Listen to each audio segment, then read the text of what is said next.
Hello, this is Treya, and welcome to the Real Estate Apostle channel, where I am passionate about helping middle. Oh, I forgot about that. Treya, and welcome. One second, let me do this thing here. Let me say my lines. Struggle streaming already. Oh, wrong mouse. Mouse over here. Mute. There we go. All right. So anyway, I've got this big elaborate setup. So just let me tell you, welcome to the Real Estate Apostle channel. And I'm passionate about helping middle-aged adults like myself overcome the fear of leaving behind the comfortable six-figure job to start a business. And I'm eager to help my fellow Gen Xers overcome this fear so we can get off of this treadmill working mentality and know that we can have the mindset to change our mindsets to create wealth, our own generational wealth. So let's get started. And I'm super duper excited today to be talking about Turo. And Turo is a ride sharing company which allows you to place your personal vehicle on this ride sharing platform, such as a rental car company, and you can rent your cars out and you'll have a business like a rental car business. It's something that I've been doing for the last 4 months. For those of you who don't know me, I quit my job, my six-figure job, six-figure income job as a registered nurse 2 years ago to make my way as an entrepreneur. I had a quest and a thirst for freedom. I wanted to be free from working, free from the shackles of working for someone. And along the way, I tried many different things. And Turo was the first thing that was successful for me, that I have been working in my business, working for myself. However, in the midst of all that, I did create a job for myself. So what this show is going to be about today is making an exit strategy. Turo host, I'm going to talk about the exit strategy that I'm already starting to come up with, because like anything, Turo also, I believe, will have an expiration date when it will come a time when it'll be super saturated and may not be worth it. However, right now it is super worth it, especially depending on what city you live in. I'm here in Montgomery, Alabama, and there's not that many Turo hosts or vehicles on the platform. However, this is a little small town, 200 and something thousand people here, and it's only 33 Turo cars on the platform. And I'm just excited to say that I have 7 of them, 7 of those 33 cars. So I've got a pretty decent market share here. And like I said, this Turo thing is an awesome opportunity. So what I've been basically doing is, like I said yesterday, I announced that my plan for this exit strategy is to put together a course to be able to show you, a regular person, how to start your Turo fleet and grow it to 7 to 10 vehicles to generate a six-figure, to generate 6 figures. And I'm excited because it's something that I hadn't planned that I was going to do. However, I feel it's I would love to be able to do this, because it'll give me it'll handle two needs for me. One, to help, and also I also said I wanted to scale this business. And there's no way to really scale and get your true value if you're actually working the business, because it's physical work.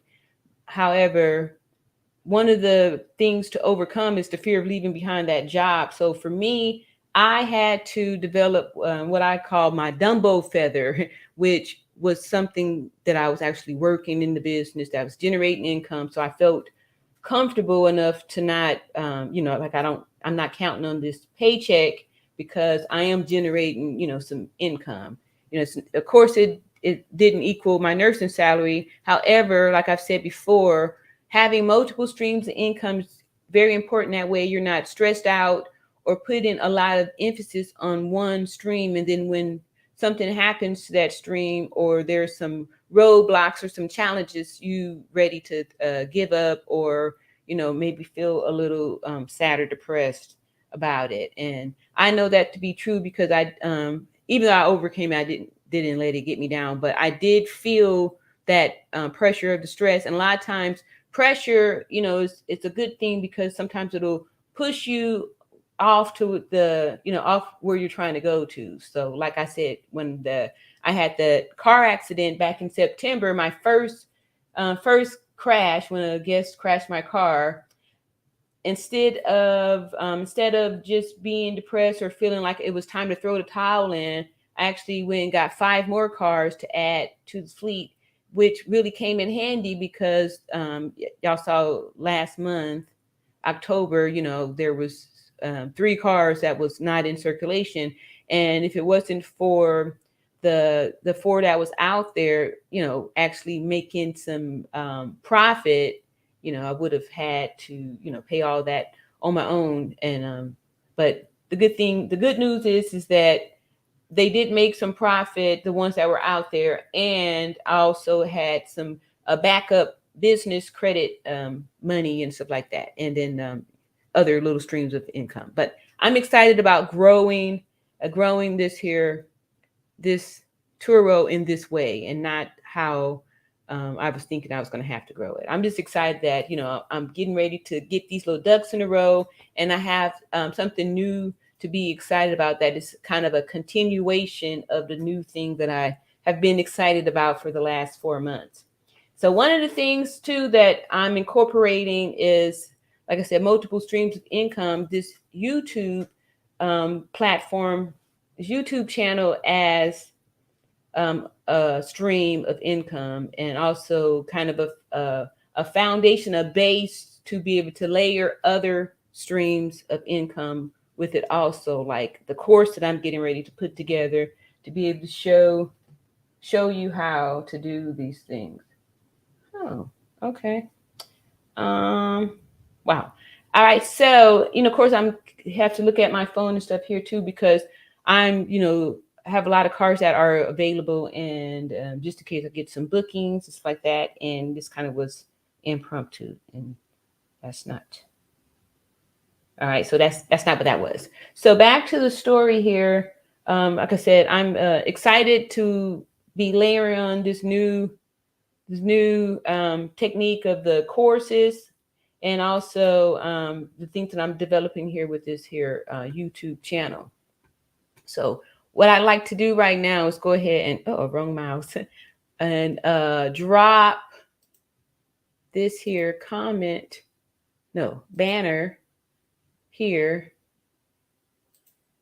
and also in the chat there. So, and I thank you too. So if you're coming in, go ahead and hit the like button on your way in here, and we have that there. And so back to the strategy.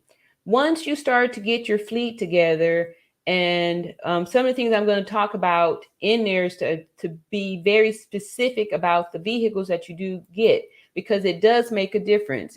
The vehicles make a difference. Where you're living at makes a difference too. So what we're going to do is we're going to look at your neighborhood, your city and state, and see what other vehicles are on the platform.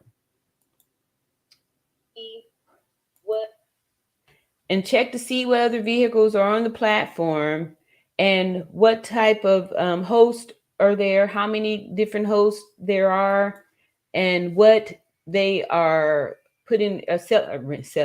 renting their cars out for, to see what it is like. Because a lot of times we hear people giving these big numbers, making all this money and stuff, and I rented the cars out, I'm getting $300 a day, all these big numbers and stuff, and then people get they get excited about it without doing the research and figuring out exactly like why that particular host is making that kind of money, what kind of vehicles they have on platform, where they're located at too. Location is really big.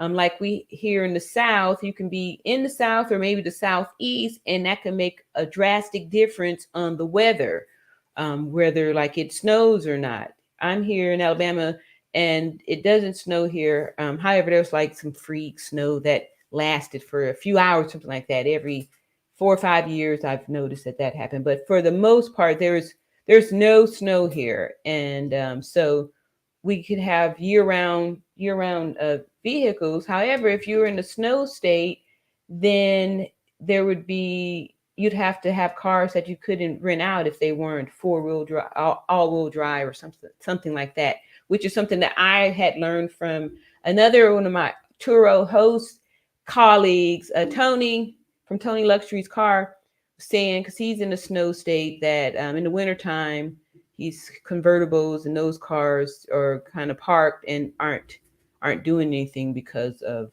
the weather. So these are things that you want to consider before you invest in maybe those cars for your fleet, because when the cars aren't being rented, you're not making any money. And if you have car payments or different expenses that are related to these vehicles that's not being rented, then you're going to be having to cover it out of your own pocket.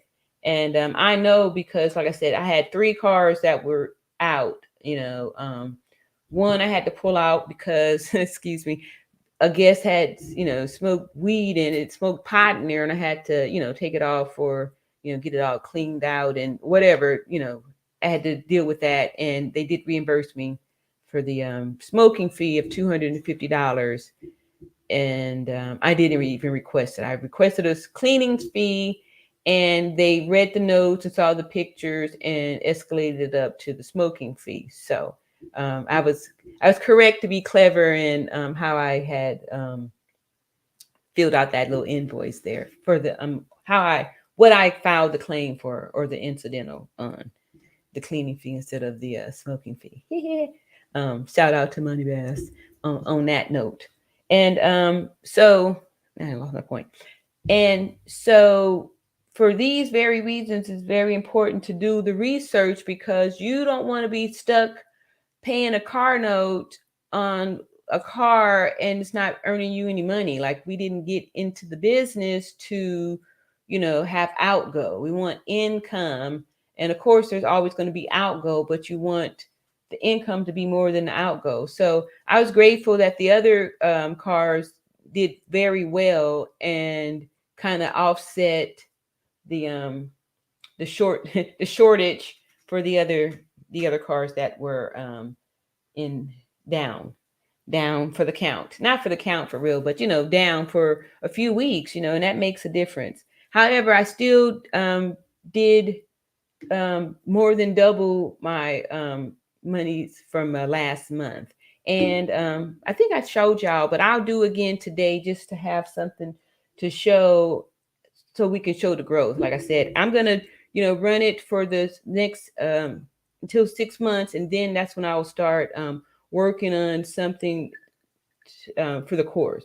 Excuse me for 2 seconds. Let me make sure I mute this so y'all have to hear me swallow.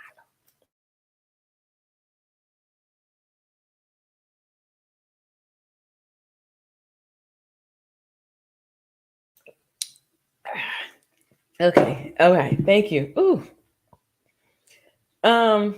Yeah, so I'm just excited about, this newfound energy that I have now, that I'm not like, because when it first got started, like I say, in the beginning of every endeavor, you're always going to be excited because it's new. Whenever you get a new something, it's always exciting. But once you get to like the middle part, you kind of, it gets to the boring part, or the part that's, it's the same old, how like washing the cars isn't the same treat. It's not the same treat that it was 3 months ago when I first got started, and I was doing all that stuff. What changed was when I got the 5 cars all at once, and I'm hopping really because I'm trying to make sure that these cars are out making money, because I was like, gee whiz, you just got 5 cars with 5 payments, and so of course I'm going out on faith to make sure that this happens. And I did do a small bit of advertising, which consisted of sharing the link to my Facebook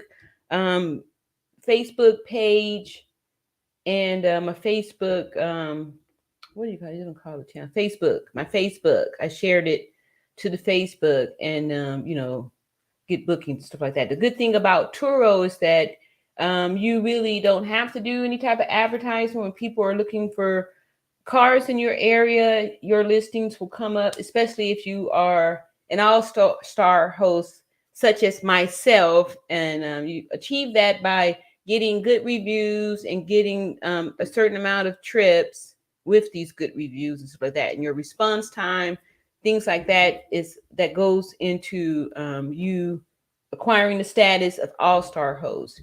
And when you get to that status, you get moved up into the search engine for your for the search, and your cars kind of come up front.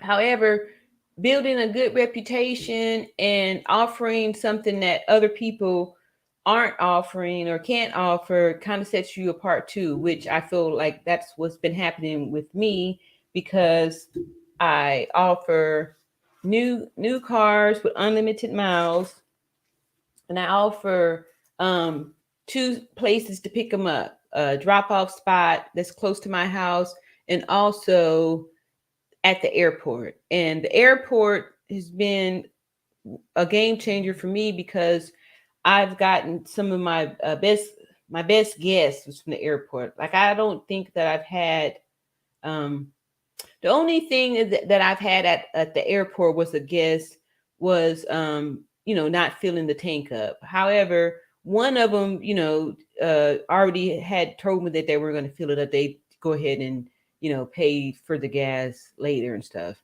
But for the most part, most of the airport guests are perfect. The only drawback with them is that oftentimes if they have a nighttime, it's going to be late, because the airport here, the MGM airport. So if you're ever here at the MGM airport and you need a vehicle, please come see me at the Turo spot and drive one of my nice new Ford and 22 Fords. And Fords are great cars too. I'm actually, really proud and impressed with the Ford cars. And so are my guests. I get a lot of good reviews for the Ford cars. So you can ride around in one of my nice Ford cars that I clean and keep them nice and tidy for you. And you can check my reviews to see what people are saying about me as the host and the vehicles that I'm providing for this platform. So I'm excited about that. But anyway, the MGM airport kind of only have like an early morning flight or late night flight. So the chances of that guest getting in at 12 or 1 a.m. from the 10:30 flight that didn't, that got postponed or pushed back or something like that is highly likely. So like even last Friday, I was up till like 1:20 in the morning when they finally made it, and their pickup time was 10:30. So that's the only drawback, is that. But the good news is for me, and what I recommend is that you get remote access, remote opening for your vehicles. And the good thing is that Ford offers that on all of the cars, and you have it all set up on your phone to where you can start it up, stop it, open, close, track it. You can do all of those things, and these are things that you as a host want to have access to, so it kind of helps decrease some of the stress that goes out with renting your car out. Like I said before, and other people have said this also, that Turo is like the Airbnb for cars. And a lot of times, like people, even I, want to be a landlord and stuff, but then you hear about the the negative things that happen, like having to evict somebody or having tenants that tear up your stuff and those things. So basically, what could happen to you in that field can definitely happen to you here too. Whenever you have renters, there's going to be some wear and tear. You're going to get that renter that bring the car back late. To me, it's the same as like the one that you have to evict, right? Because they're pretty much staying for free, or they're keeping your car out for free, right? So the people that are out there, they're out there. And as a business owner, whenever you're providing a service, you will run into that type of customer. And this here Turo platform is no different. So, you have to kind of get yourself readied up for that. which, I was trying to, a lot of times, we learn things in theory, but until it actually happens, you really don't know what it is that you're going to do. Like, you may plan to say you're going to, not be emotionally attached to the cars. However, when the cars returned and the back seats are full of weed shake, you might flip out, or, get get a little bit angry or something like that. You didn't plan to, but it could happen. So it just keeps to show you that you don't need to be getting personal on these here cars. So yeah, so you don't get personal with the cars, which was some rules that I had kind of set out in the back. And of course, we'll go over them more and more as time goes on, or when things happen, I could point it out and say, okay, see, this is why. And so one of my other top tips is to understand, to focus on the type of vehicles that's going to do well in your location. So you're looking at things like, I always say now, since I'm in the business, the SUVs are the best. Even, I do have like the little Mustang on there. It does well too. However, my the midsize SUVs do the best. Well, the Explorer did. They are the SUVs do well. I have two Explorers that have the third row seating. Those are averaging $1,500 and $1,600 a month income, and their total what they need to generate is 11,000. So they're making like a $500 profit, and I'm just excited because I had projected that. Um, Back in August, I believe. And anyway, and it's really happening. I'm just excited too. And even the edges are close seconds with like 1,400 and and then this is with little gaps, like I didn't even have. Well, there were some more days in there, so there was space to make a little bit more profit on there too. Um, so I'm just excited because I know last month I was kind of playing with the rate that I was planning to charge. I was going back and forth between if I was going to stick to this $100, for $100 a day for the cars and stuff, which was a technique that I had learned from Tony Luxury Cars, about making just all around at $100. And I did, and then I got fearful and changed the prices. And then I had a cheap guess, and then I went on and raised them back up. And I figured I'd rather wait but then when I raised them up, that's when I got the weed car. So there's really, like I said, there's no way to totally guarantee that this won't happen to you. So you just have to take it with a grain of salt. And welcome to the chat. Please hit the like button on your way in here. This is Treya, and welcome to the Real Estate Apostle channel, where I'm passionate about helping middle-aged adults like myself overcome the fear of leaving behind your comfortable six-figure job to start a business. And today we're talking about Turo as a business. I've been a Turo host for the last 4 months, and Turo is a ride-sharing platform which allows you to rent your vehicle out to guests like a rental car company. And the question today was, we're talking about the exit strategy to get out of this Turo before it's too late. And one of the things that I was going to express, especially since I've got the new cars, and so at the end of this year, I'm going to write off, I'm going to have a lot of write-offs of depreciation and things like that.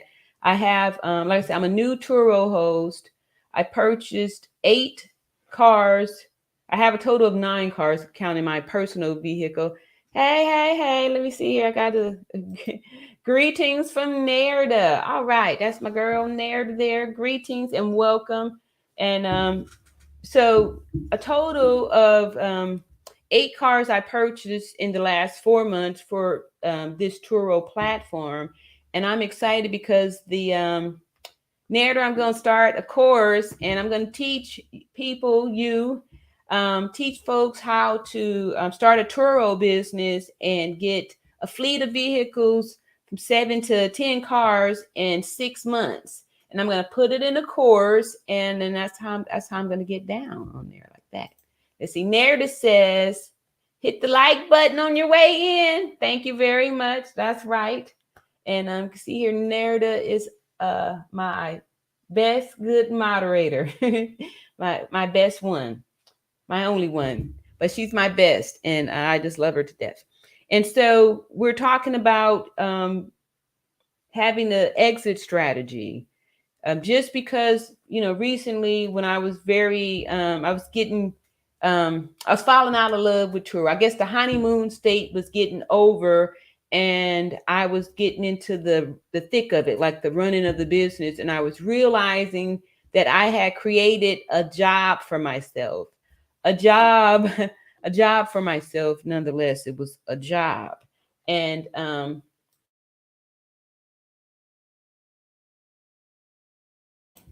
a job for myself nonetheless.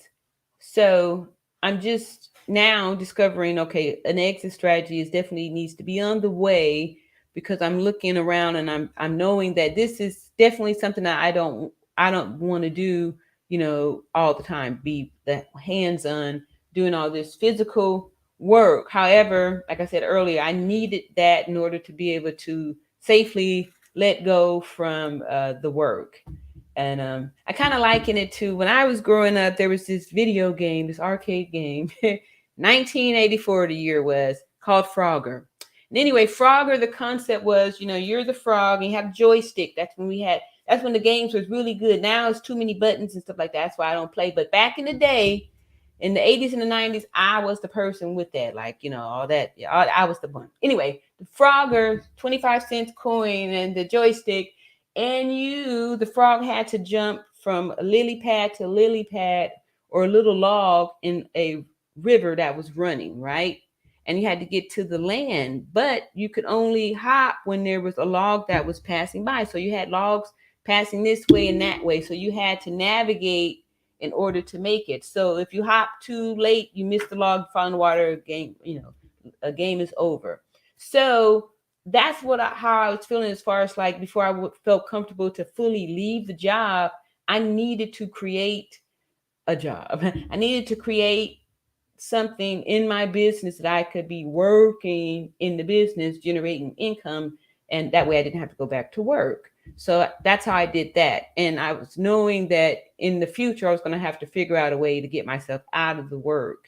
And I'm just excited to be doing it this way, because I did build something very valuable, and I don't want to just throw it away because it's something that I don't want to do. Now, since I'm going to be operating this course, now I could employ someone to actually keep up with the cleaning and those kind of things, and learn how to let go, and feeling like I'm the only one that can clean these cars and all that kind of stuff. These are definite ideas that you have to get out of your head as the business owner, and start thinking more like an entrepreneur and not just a business owner. And if this is what you want to do, I'm not knocking anybody who wants to be a business owner. That's great, and actually still take joy in doing it. Like y'all heard me in the last couple of months, last 4 months, I was excited. I was happy to be cleaning the cars and all that stuff. But if y'all know me, y'all know I get bored quick. And once I felt like I had mastered, doing the detail and all that stuff, it just wasn't fun anymore. And what really made it not fun was when, I had to clean up behind some of the guests that weren't, all that cleaning, all that good stuff. But, that's part of the business. So that just makes me know more that I want to scale up so I could, pass that job off to somebody else and not me. And then too, I'll have more time to birth some more creations and do those kind of things. So Turo exit strategy, one good thing is making sure you get in and get out before it's too late, because your car is going to depreciate. They're going to collect miles so fast that it's going to make your head turn. And like for me, like I said, to get in all those cars. So one of the good things that it's going to be beneficial to you by taking the course is that, like I said, I kind of just went in blindly. So I've been kind of learning as I go along. And one of the good things that I'm going to recommend is to make sure that you are very organized in keeping up with the miles that are getting put on the cars, because these trips go and come really quick. And before you know it, like I'm up to over 70 trips. Like, let me see how many trips. I got a lot of trips. I'm just going to look here really quick. But I know the last time I looked, it was like in the 70s. So let me just click here and see what this is. This is all about business. It's the performance. And I have, 71 trips. So 71 trips, that's a lot. 71 trips is, that's a lot. So, that's a lot. That's like 71 cars I didn't wash. And, times I've had to wash a car or something like that. And, or keeping up with who went where and all that kind of stuff. In the beginning, I was really more on it, but when you start having to juggle 6 and 7 cars, 5 to 7 cars, you need to be organized. So one good thing is that all of my cars are Fords. So that means I can look at them all in the same app, at the same time. So the Ford app, the Ford Pass, gives alerts, so I'm aware when it's time to consider these oil changes and stuff. So far both of the Explorers have reached that point, and the edge, one of the edges, because they get rented out the most, and people love going on traveling, vacations, stuff like that with families and those kind of things in the SUVs. And they put on a lot of miles, especially what I've learned since I can say I'm a transplant here in the South. In California, our state is pretty long. So as far as like all this traveling to different states, we pretty much go to Nevada or something like that, go to Vegas, something. But here in the South, I'm here in Alabama, I'm connected to Georgia. So it's only a couple of hours for me to drive to Atlanta. I could be in Tennessee in like 4 hours, South Carolina, 4 hours. I'm touching on multiple states. So people do a lot of, traveling, stuff like that. Louisiana, Mississippi, everything's closed within a few hours. So, someone just went to Chicago, but anyway, before you know it, you will have accumulate a lot of miles on your car. And look, I've only had these cars, for less than 4 months, and already at the 10,000 needing tires and rotation and oil change, all those things. So you want to make sure that you stay on top of it, because heaven forbid the car is in need of that oil change and is out on a long trip.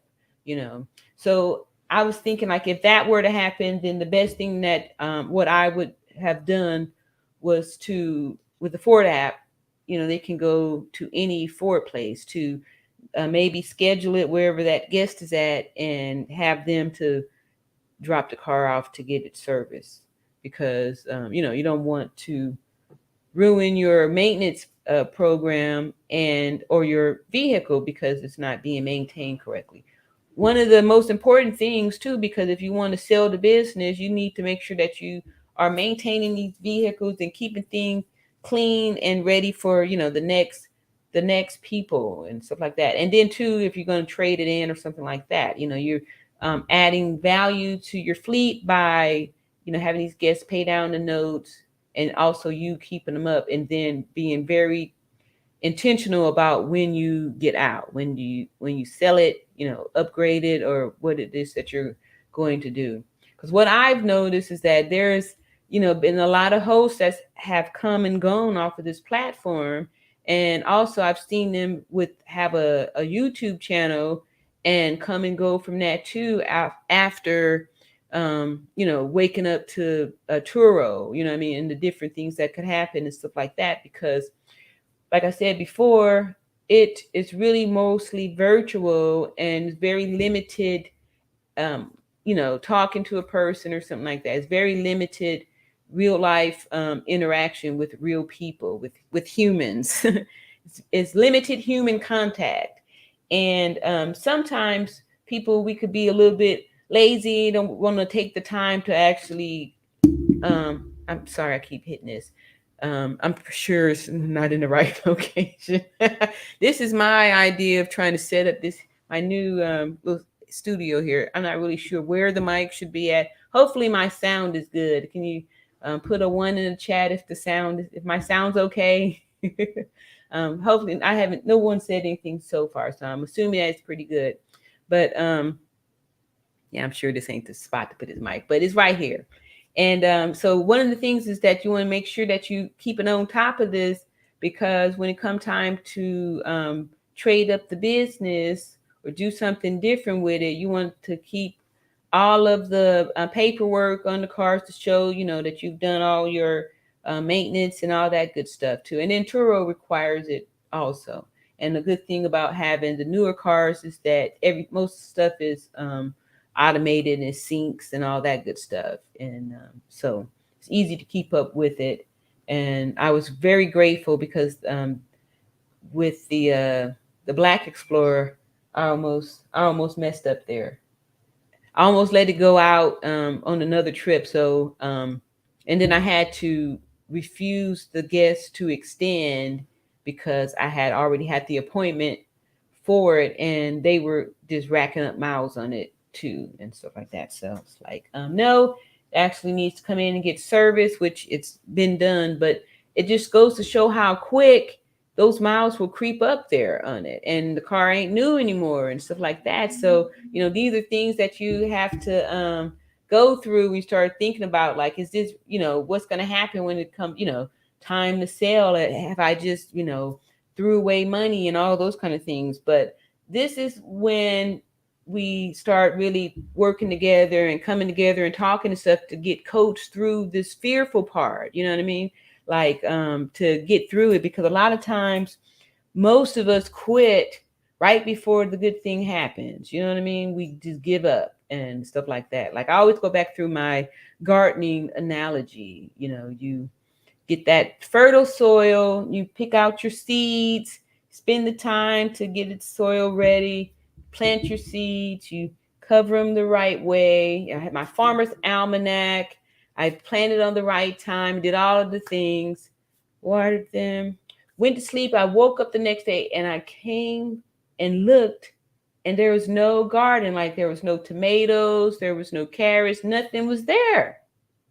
So do I just dig it up and be like, this thing doesn't work? Or B, continue to nurture it and have faith that at the end of the gestational period of these seeds, that what I planted is going to manifest and grow. It's going to happen like that. And you have to feel that same way about your plans and your creations and your dreams and all those things too. You have to have the confidence to plant those seeds and nurture them, and make sure that you are putting them in good soil. And sometimes that might mean eliminating some toxic soil. Like sometimes you may have to scoop up the top soil and get rid of that so you can get down to the good stuff and stuff like that. And I'm saying, like, sometimes it might be people around you or jobs and all those kind of things. Think about those things, because those could be mental blocks that could stop you from achieving your goals when you get in your head. And sometimes we are the only ones standing in our own way, because we get in our head and we start to have all that little self-doubt in the talk and all that stuff. Oh, you was dumb. Why did you do all those different things that, you start to tell yourself? So one thing, by having a plan, it kind of helps to reassure you that you know exactly what's going on. A lot of times when you feel frustrated or you don't know, like, okay, this one time I used to build things back in the 90s. You used to go shopping at IKEA and everything came in a box, and so you had to build it. You got really great prices for nice little fancy stuff, but you had to build it. It came with some really simple instructions. Really was just like number pictures and stuff, because I think it was in Swedish or something like that. But anyway, it was supposed it was a simple way to assemble these products and furniture pieces and things like that. So all that to say is that when you don't know what it is that you're doing, just look at the picture, like the picture that you thought about, the what you envisioned and those things, and look at your plan. Those be your instructions, right? Your guide to go back and say, oh, okay, you're supposed to put A with C and then take B and put here, and then able to put it together, and then it'll start looking like the picture on the box. So I'm just really excited too, because one of the other things I was talking about was this YouTube channel, and I've taken this course from the lead attorney, and let me go ahead and let y'all know how to be able to get your course here. Let me see here, banner. Let's see, banner. There we go. All right, yeah. So if you click that Teachable link, you can purchase the Teachable course from the lead attorney's YouTube course, which is helpful for new YouTubers, old YouTubers, thoughtful YouTubers, people thinking about it and stuff like that, for you to get started. It's very informative. He's an excellent teacher. He is an attorney, 20-year divorce attorney, so he's extra smart. He's finished law school and all that good stuff. But anyway, all that to say too, he's super smart with his ideas and how he's able to deliver this value to us. It's phenomenal. And he just come out with his second course, which is even better than the first course. So I'm just excited, and I recommend. They're all good. You need all of the knowledge and the information. So for just all that to say is, hold on one moment, y'all.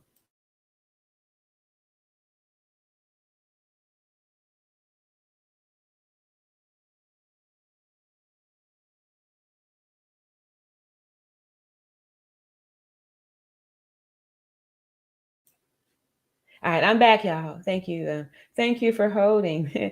um, yeah, so you making that plan and sticking to it, and then when things are looking a little shaky, go back to your plan, go back to it and see what's happening. And a lot of times you may have gotten off task and gotten off schedule. So one of the things that I was saying is like this YouTube thing. So when I decided I was going to do the course was after starting the second course here, and understanding the psychology about building this here wealth.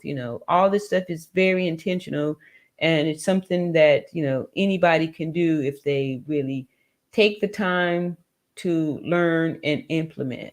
It's a doable thing. So go ahead and click that link. That's my affiliate link for the lead attorney's teachable course, and I do believe I have it in the chat. I sure do. Pinned in the chat right there for the lead attorney's YouTube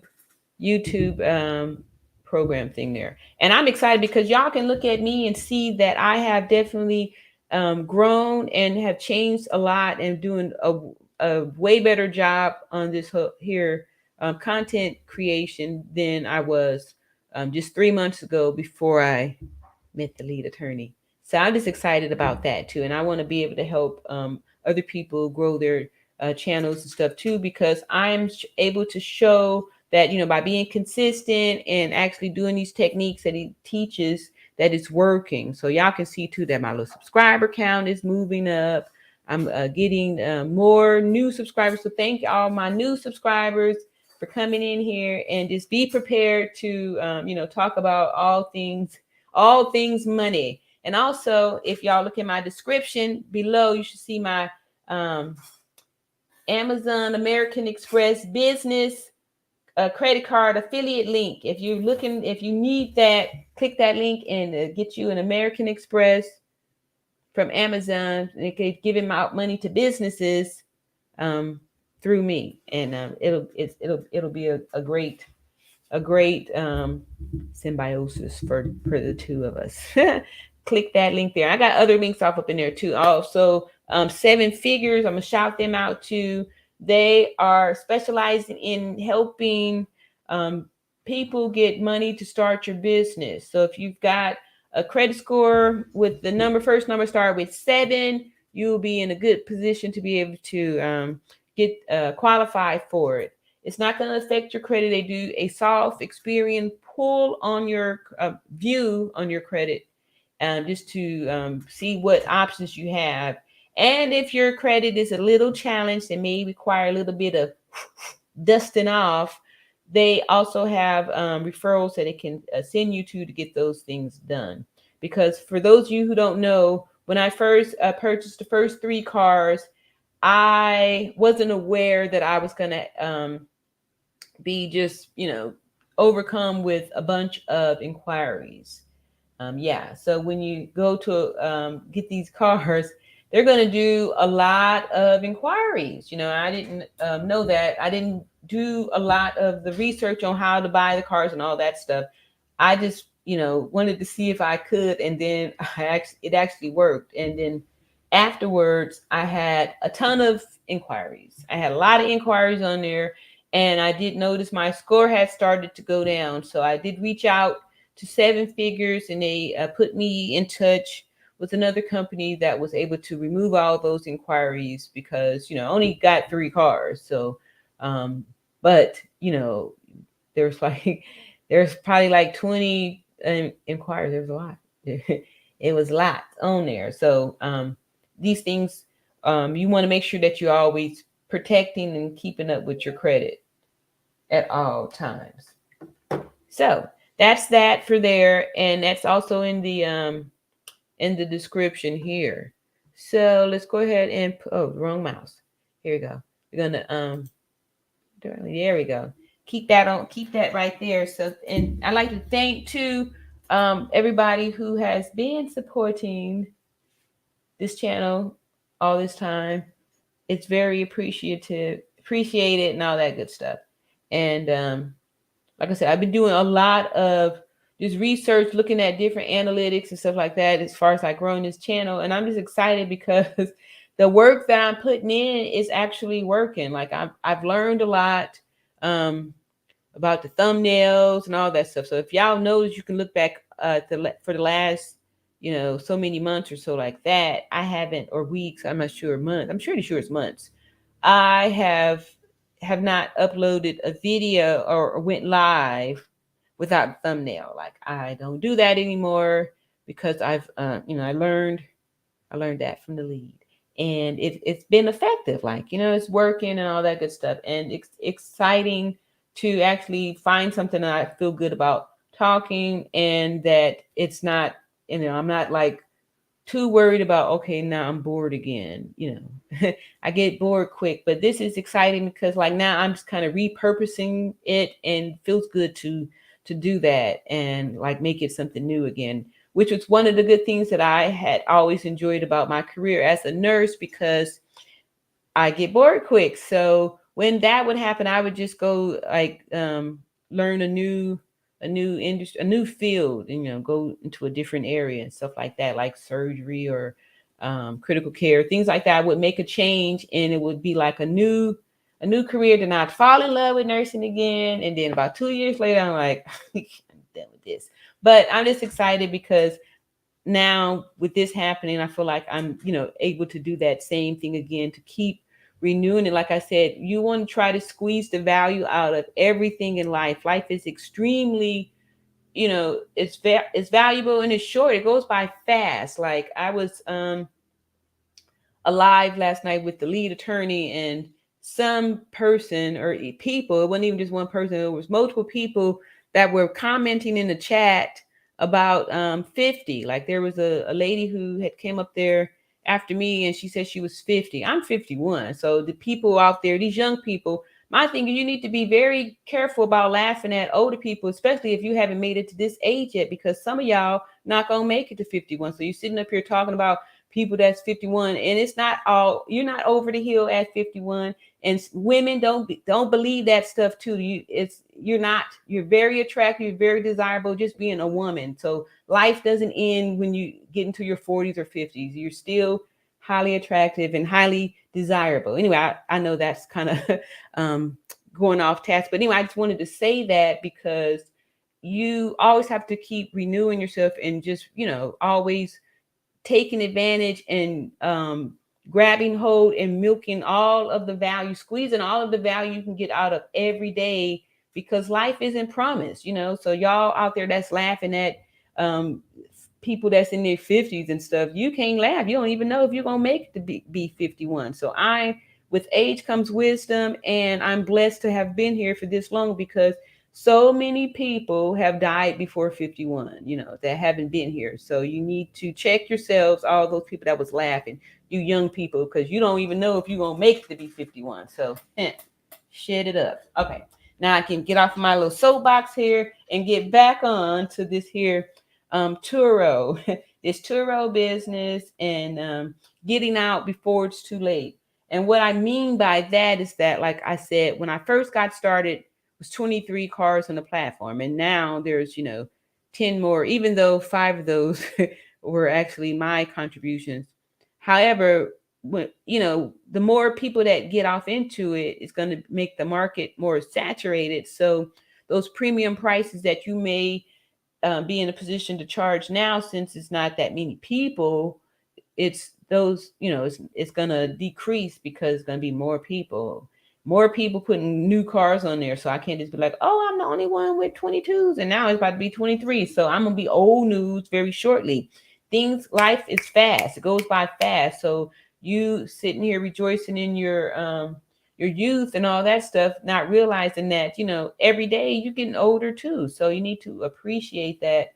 And that, I'm still liking it back to this whole car thing, because 4 months ago I was excited about, my new vehicles and all that stuff. And now we're getting close to 23. So they're not. And then too, after being on this platform for the last, month, and then 3 months, for some of them, they're definitely not new. They got miles on them. Multiple people have been in them. They've been all over.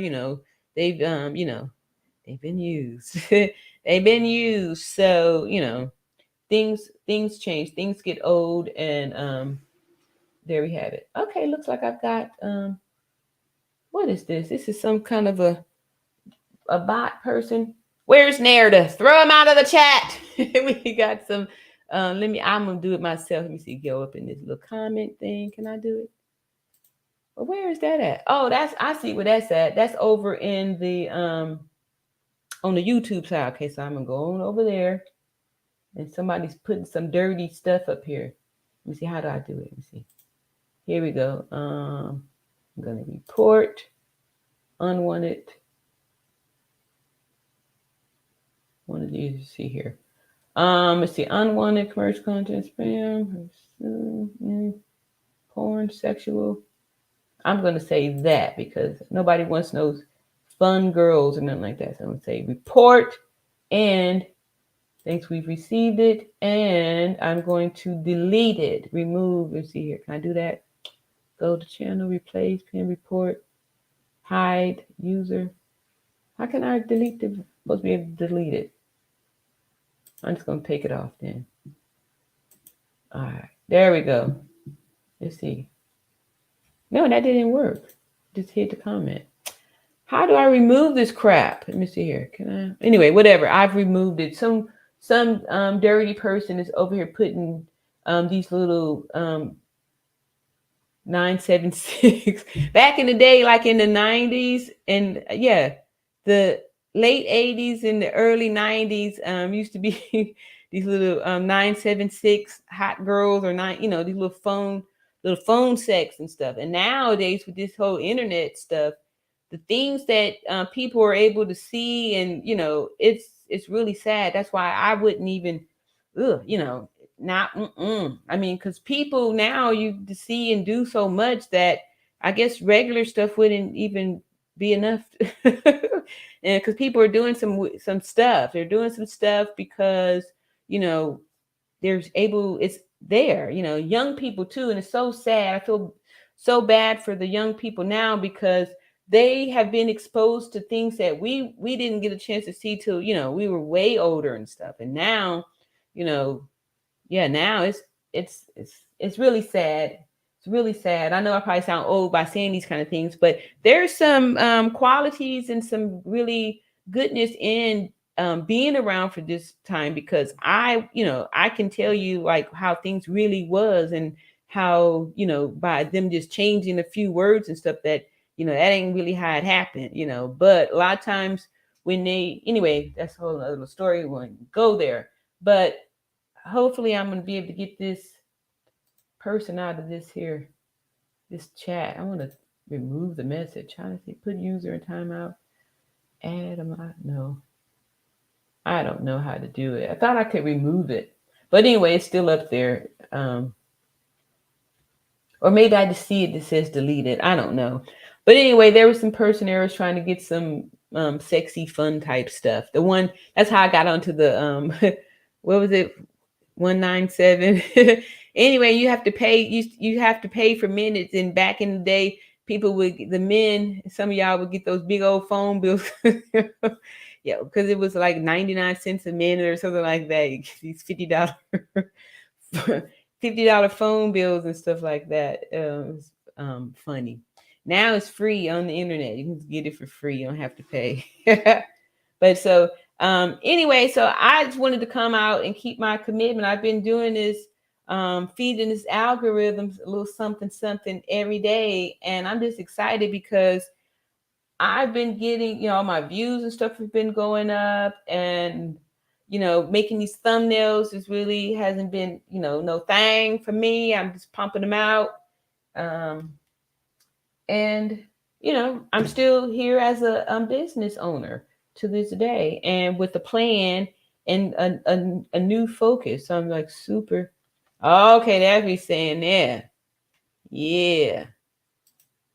Ned to say, got him. That's what I'm saying.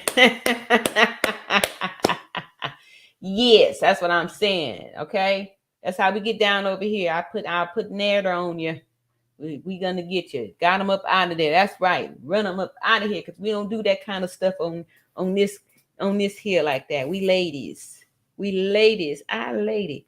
So thank you, Nader, for getting that stuff up out of here like that and stuff like that. I don't know why people think everybody wants to be dirty and stuff. Anyway, so I'm just excited because this thing here is really working, and like I said, my newfound joy for this again. I'm super excited, and I'm going to be working on, like I said, the Patreon for the course, and to help you get your Turo business up and running, and different things that you should consider before you get started, like the type of vehicle, how much money that you need to make in there. So one of the things I was always recommending, like once you get to your city, you on the Turo app, looking at your city and what the cars are going for. So then you need to make sure that whatever your pricing is going to be right in that area, a little bit more, a little bit less, but it can't be, super more than what a car of the same caliber is asking for, or even getting. The other thing is too, when you look at that, sometimes some people may have the car priced all that, but if they don't have any trips, that means that, nobody's renting it. So you also want to look at the amount of trips that the car has had. So that means that usually that's about how many times somebody paid that amount to be able to rent that car. So those are things to consider. So what I'm saying is, like, don't go spend all the money on the Tesla and, there's 4 of them on there and they have like, 2 or 3 trips, and they're pretty much pricing them, at a giveaway and stuff like that. Because if you are just going to be renting out just so you can make the payment and stuff like that, it may not feel so good when, people, trash your car and stuff like that. Then you have to think about all the time and the work and the money that you put in there. And if you're just breaking even, what are your plans? Like, are you planning to just build up your fleet so you're not really trying to make super profits off of everything? You're more or less building up your portfolio, so you can look good to lenders. So if you want to ask for money in the future, which is some of the, I'm talking out loud about some of my thoughts about, my options and things like that. It's always good to explore your options, good to explore your options before you make choices and stuff like that. And I'm talking to myself too, because sometimes I have been known to choose first before considering all the options. And, you have to learn the hard way later, which, if you just go ahead and exercise your options before making the choice, you have a higher potential of, making better choices and coming out ahead in the end.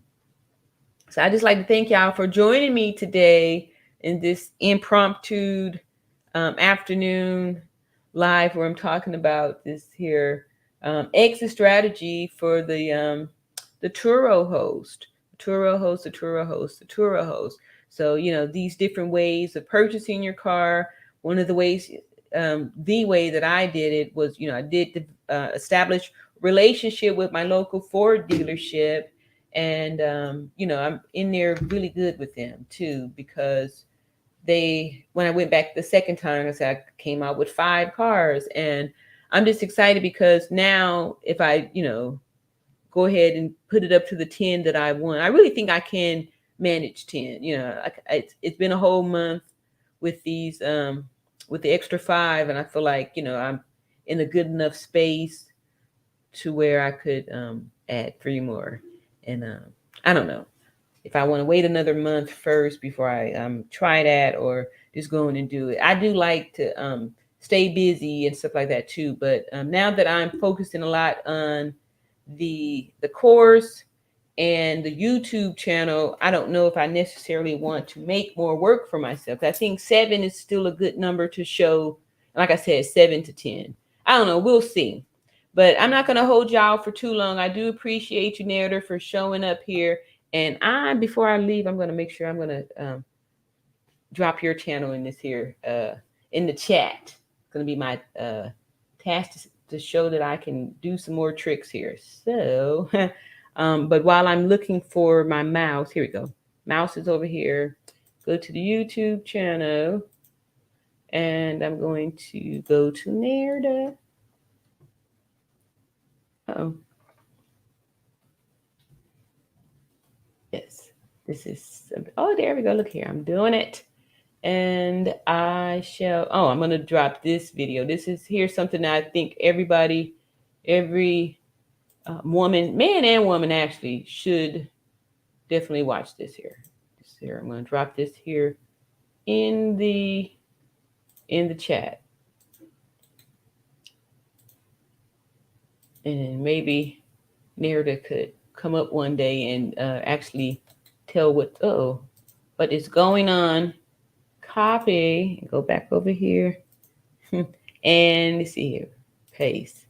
This here is a great video.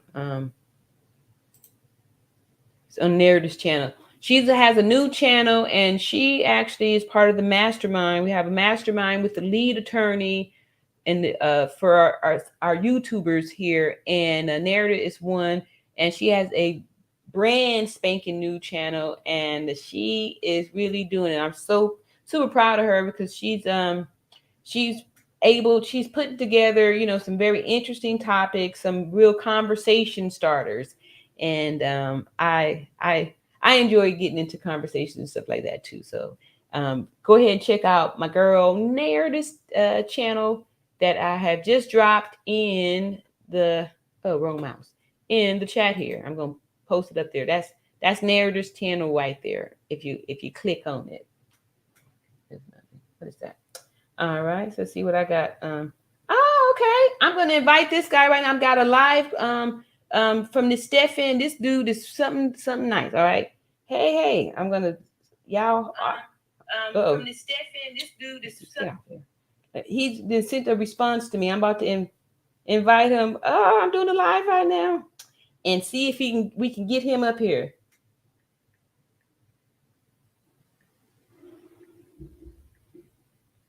I'm going live. Right. Yeah, I'm so excited. Now y'all keep your fingers crossed and good energy down. He's gonna come click on it. This guy is remarkable. He's got a Turo business. He's getting down. Hey, I'm going live right now. Will you please come up and talk if you have time.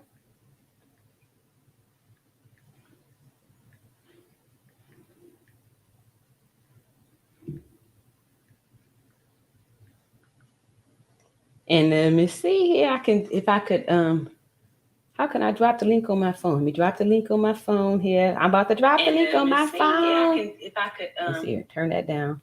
Y'all just bear with me. Here I'm doing something extremely, I'm about to give y'all a real super gift.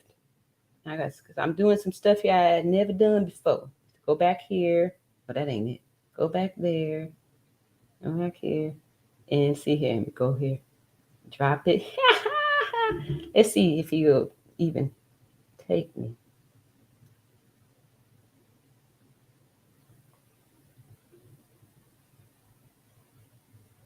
Anyway, so let me drop the link here in case he do show up here. And I would be so excited if this guy comes up. I watched a lot of his stuff when I first was thinking about doing the Turo stuff. He was somebody that I really watched. Super smart. He did cash cars. However, he has some gifts as far as like knowing about how to work on them or fix them up and all that kind of stuff. So, like I said before, the reason why I got new cars is because I have no, I don't know anything about fixing cars. I didn't have any skills about it. Wasn't, I didn't want to know about it or any of those things. So I needed to get started in this business really quick. So I did, get the new cars with the maintenance programs just so I didn't have to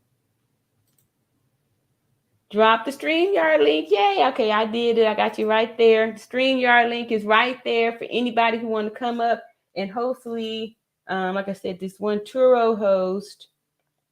And I really try, y'all, to bring these Turo hosts here to get up here and tell their story and then also give us advice, me still being a new one on, the ins and outs and stuff like that. Because a lot of this stuff I'm learning trial and error and, as I go along. And then too, when these Turo hosts do come here to the platform and share their knowledge and stuff like that. And this guy, I mean, he's, from the videos I've saw, he's very successful and really came about his growing his fleet a little, not a little bit, but different than what I did. So I would love if he would come up here and share his story. He's a big channel, so he may or may not come, but he did respond to a comment that I left on his channel on his new videos and stuff like that. Let's see here if he said anything. He did just say how many cars.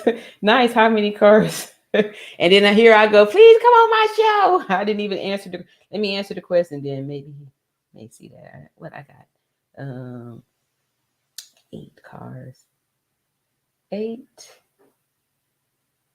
Fords.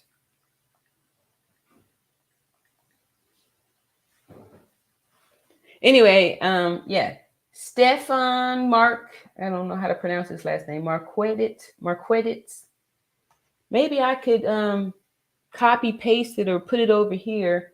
Or I know what I can do. I could play one of his videos that I was telling y'all about, and then maybe that might get him to come over here and he could answer those questions too. Because the video that I was making the comment on, he was kind enough. He was answering questions from the subscribers.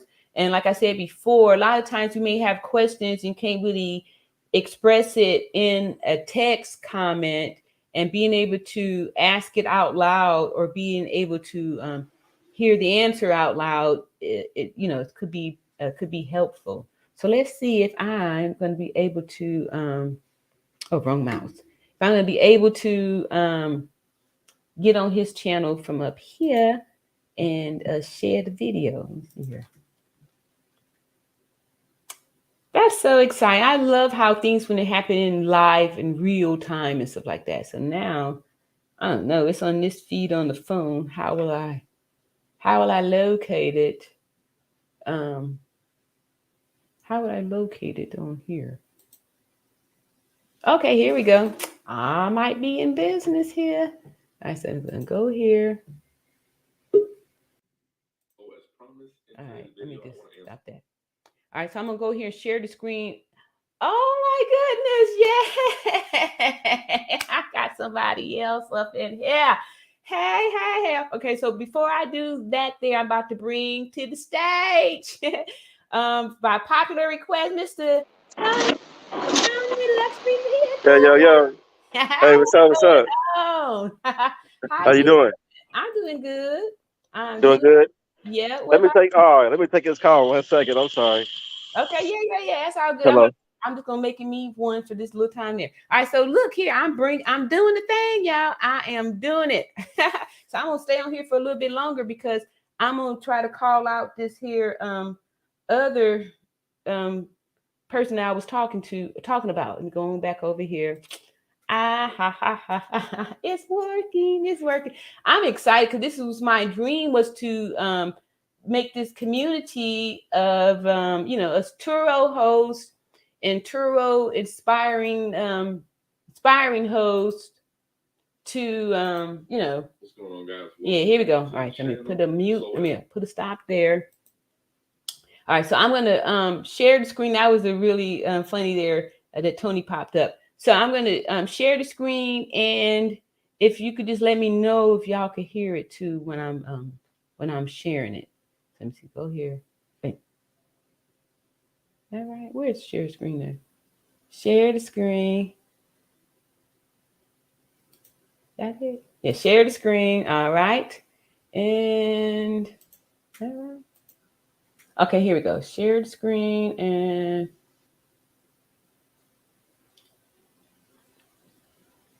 That it? Which one is me? No. Oh yeah, that's it. Here we go. Share the screen.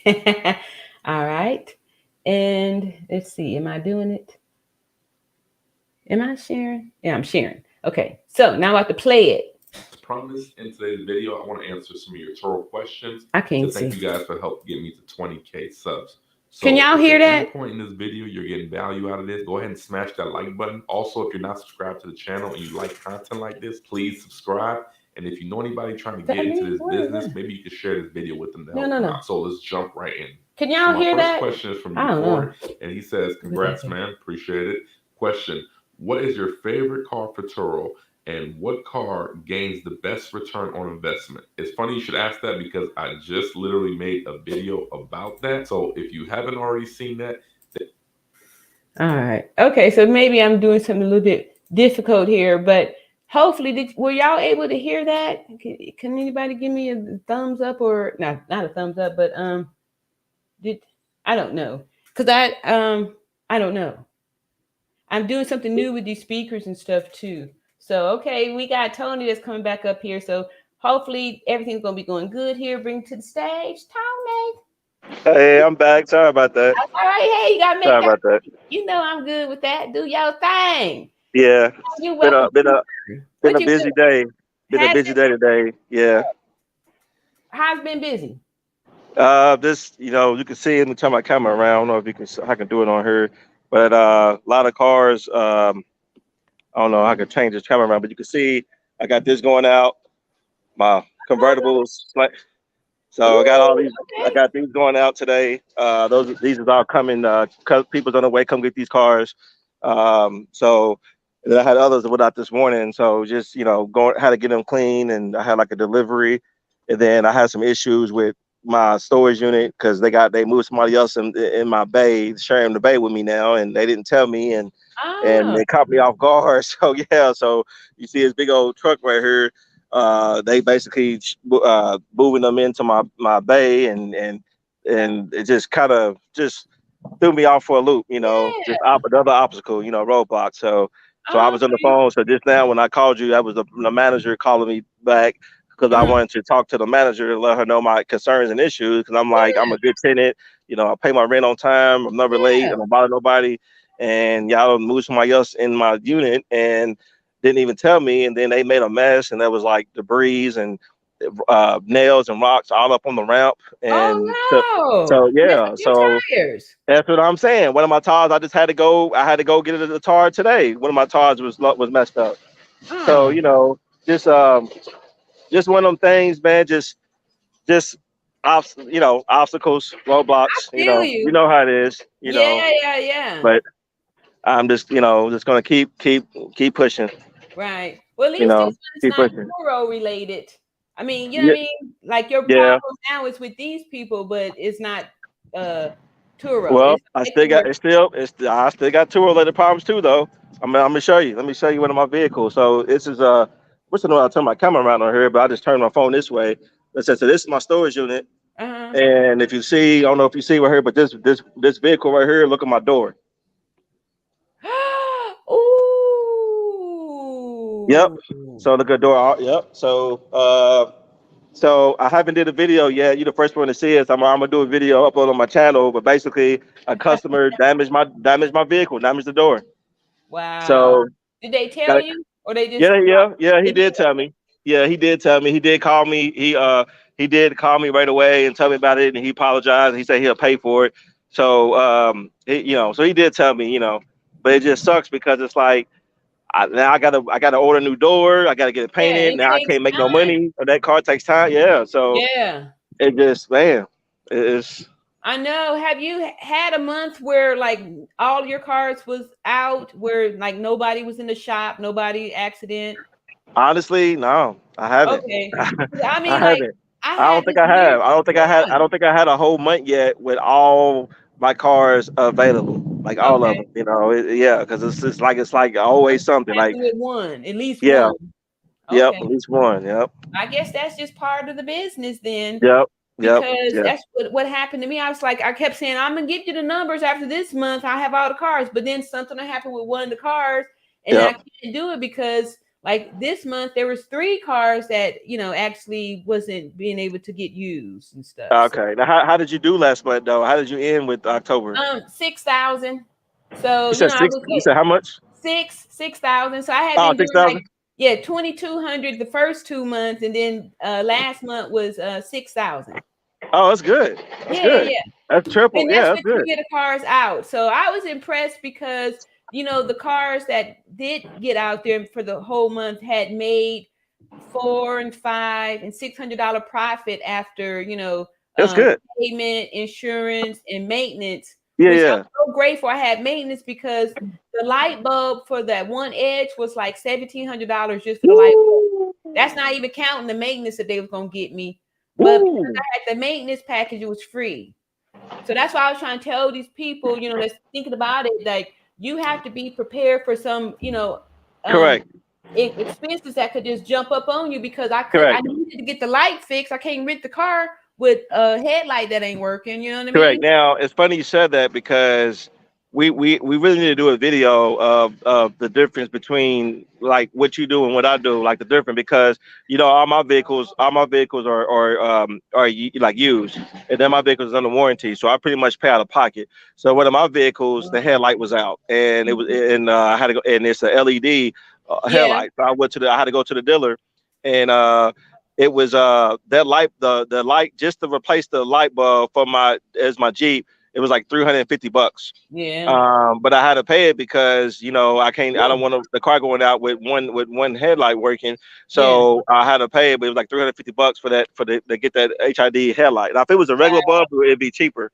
Um, but with that being said, I think people know if they want to get into this, um, the difference, like as far as how you do it and how I do things, because because all my cars I pretty much bought used and they was out of warranty, and I pretty much pay out of pocket for expenses. I use my credit card or I Mhm. use my savings or I just basically just Yeah. I just pay for it, and then I know with you it's a little bit different because your vehicle is under warranty.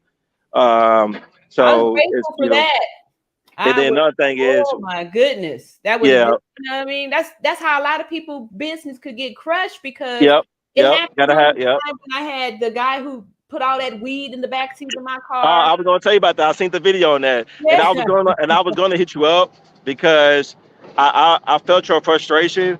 And I know what you was going, because I was like, damn, I was just thinking about myself when I had cars like that, when they come back and the car smell like weed and it's dirty and you got ashes everywhere. And like I done been through that a lot, 100 times, So Wow. I understood your so I understood your frustration. I was like, because there was times where I was going to quit, I feel like giving up, and I was just like frustrated, and because some people just have no respect. They have Yeah. no respect, no courtesy. You tell them no smoking, they do it anyway. Like I just had a customer the other day. She she brought my car back. She brought my car back late, and the gas was empty. And I'm not gonna lie, I had a little attitude. I was upset because I'm like, damn, that's the main things I asked you is to be on time, return the car on Yeah. time, make sure the gas is on full and no smoking. So she violated two out of the three of the rules that I asked for. So I had to go fill it up. It cost me almost $80 to fill up because it was my truck, it was my pickup truck. So Oh, it cost me almost $80 to fill it up. And then yeah. she had a nerve. Then she had a nerve to give me a 1 star bad review and gonna say he was rude and he was mean and I had an attitude. Yeah, I had an attitude because you brought my car back late and the Yeah. gas Yeah. don't Yeah. eat. And Yeah. you know what I'm saying? Yeah. So it's like people just and then she had her to try and dispute it. She tried to dispute the gas. You're Yeah. gonna say I didn't know I had to fill it up and there wasn't a prepaid option. And Turo just like they immediately accepted it and gave me the money for it, because how Mhm. you gonna dispute something? Like, you got the car on full, bring it back on full. Yeah. Like, Exactly. she literally tried to dispute it, and I'm like, that's crazy. People are just something else, man. I know. I People know. are something else. Yeah. Yeah. Yeah. So, but besides that though, What last month, encouraged what, you to stick with it though? huh? What encouraged you to stick with it? You said you felt like you wanted to quit because I know Yeah, I it'd be a lot of I'm times. good. Yeah, I'll be honest with you. There's a lot of times I felt like quitting, giving up. I was like, man, forget this. But honestly, Yeah. I thought about it and I was like, I quit my job for this, and then I'm like, I kind of got a lot of dedication and hard work, and and I was like, do I really want to quit and go back to a 9 to 5 job and work for somebody? You know what I'm Exactly. saying? And then Yeah. I was like, then on top of it, I was like, even though it's rough, I still rather do this than having to work for somebody and Right. having to Exactly. yeah. Yeah. So At least I it's not still business. yeah. Because like I said, I work hard to get where I'm at, and then another thing is a lot of people hit me up and stuff and be like, man, your motivation, your inspiration, I like what you're doing, stuff like that. So a lot of people like look up to me, and they Right. be like, I'm their motivation and stuff. So I was like, I don't want to just quit, just give up. Um, because I work too hard. I work too hard to get where I'm at. I work too Right. hard, as far as all the time I put into buying these cars and the maintenance and Yeah. promoting and all this. It was just kind of like I don't want to just like, I just Just let give it all up. go away. Yeah, that's You know. true. Well, we got your channel here. We got your channel. So anybody out there, subscribe to Tony's Luxury Car, and he's Okay, thank you, got thank a you. YouTube channel, and he's actually very consistent. He's doing, you see, I've been getting on my game these last couple of days Yeah, here. yeah, yeah, yeah, You encourage me. I got to compete with you, make sure I get mine in there too. So yeah. if y'all haven't already, gone and sign up for Tony's Luxury Car. And then we got a question here from Darren. There You we said it sounds stressful. You go. say, "Wow, it sounds stressful." Yeah. Yeah. I mean, it is stressful, but not every day though. Not every day. You only. I mean, pretty much like every day. I say maybe only once, maybe I don't know, once a week or something is when I have like major issues like that. So it ain't stressful every day. It ain't That bad every that day. is that's true. Like that, like tomorrow. Like tomorrow, I don't have any cars going in and going out tomorrow, so I may have a day to myself where I don't have to do anything, and I'm sitting back basically making money. Because most of my cars are running out, Yeah. so I'll be able to just chill, and I know I got X amount of money coming in, tomorrow, because all my cars are running out. This is my So first I'm week with no cars out. I have really all my cars came back and I've got them cleaned and I don't have no bookings. wow. Here's another thing I'm going to tell you too. Um, just from talking to a couple of people and figure and just something I want to share with you. Eventually, I'm going to end up probably getting off Turo and doing my own website. Oh, And the reason why is because so many people have told me like when so many people have asked me, man, can I rent through you directly, or can I pay you cash, or when they send me a receipt of how much they paid. I don't know if you know this or not, but Turo's making a killing off of you and me, off the host and the Yeah. guest. So when they book, so whenever you see your receipt is different than their receipt. Their receipt is a lot more. And what I mean by that is the trip fee. Sometimes the trip fee is the same as a rental. So some of my cars at $100 a day, the trip fee is $100 a day, and that goes straight to Turo. That money don't even come to us. And then the insurance, if they do the protection plan, and whatever they pay for the protection plan, that goes to Turo. And if they don't get into an accident, it's basically like they just giving away money to Turo, for the protection plan. And Wow. then the young driver fee, that's also anybody 21 to 25, that goes to Turo as well. So a person may end up paying. So like, for example, in my case, one of my cars is $100 a day. They get $10. I get $90 because I'm on a 90-10 plan. So they get $10. So I get $10. I get 90. Okay, for a $100 rental. On the customer's end, on the guest end, they may end up paying $250 for one day Wow. because the rental is $100. Sometimes the trip fee could be $100. Then if they the young driver fee like an extra like $20. And then if they do the insurance, it may be $30. So when it's all said and done, they may end up paying $250 off of a car that I'm only charging $100 for, Yeah, and you got I'm getting 90, and then Turo got $140. right. So with that being Wow. said, I was like, wow. So I didn't. So after talking to people, that was like, man, if you had your own website or you had your own, people can book at a tour. That was like, just think you can be getting all that money and this Right. thing. And then that was like, basically, sometimes that can discourage people to rent because they all the extra fees, all the Right. extra fees.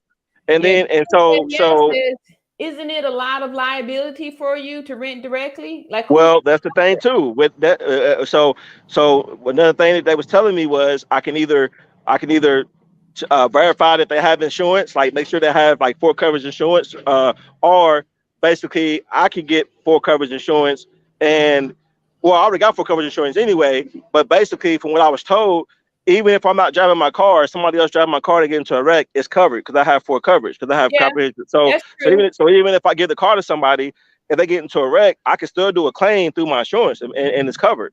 You True. know, but I can the best way to be is to see if they got insurance and just get their insurance information. Right. So that, yeah, but or I can always just get a commercial policy. Just get a commercial policy, whatever, as well too. Right. So, but I'm just telling you, like my future Yeah. eventually, I'm gonna get my own website and get off Right. Turo and do directly, because when I seen how much money that was making from both parties, I'm like, it's crazy. It's insane. It's crazy. you Wow. know, and then with the whole insurance thing, it's like they're getting money from both sides too, because say somebody get into a wreck and one of my vehicles or one of That's your true. They vehicles, make the if they, if person's insurance yeah, pay. yeah. So if they have the protection plan, they got to pay their deductible to get the car fixed, and then us as the host, we got to pay deductible too, depending on what plan we on too. So they get Yeah. so they get money from both parties. Yeah. So you know, Yeah, yeah. So I'm that's coming up great. with an exit strategy also for Turo. I'm going to put together a course to show other people how to start, a business with it and stuff like that. And but I'm kind of like torn because part of me feels like I don't want to encourage somebody else to get off in it if I'm feeling this way about it. Like, what are Yeah, your thoughts on that? Like, you know what I mean? Like, I have my ups and downs, but I've only been in the game for 4 months. yeah, However, I did see that, the more cars I put out there, the more money that I'm able to earn. yeah, yeah. Hey, yeah, yep, yep. Yeah, I That, got some. that's your best. Yeah, my sister and my mom just pulled up, and she's getting one of my cars from me. So Oh, she's yeah, yeah, it's her she's getting birthday. she's getting the my convertible. Yeah, Okay. she's getting it. Yeah, so She yeah. got to send the pic. Got to take the pic, right? She got. Huh? Do they have to take a picture of themselves next to the car? Yeah, Oh, you just yeah, verify it. yeah. That's I mean, funny. I'm gonna talk to them real quick. Can you put me I, on mute or put me on hold or something? I sure can. Let's see Okay. here. There you go. All right. So I'm just grateful that here's Tony, still doing his thing and that he was able to express his concerns about the future in with Turo. So let's see here. We got some more comments here. It says that makes sense. Narrative says that makes sense. That's why Turo lowers the price.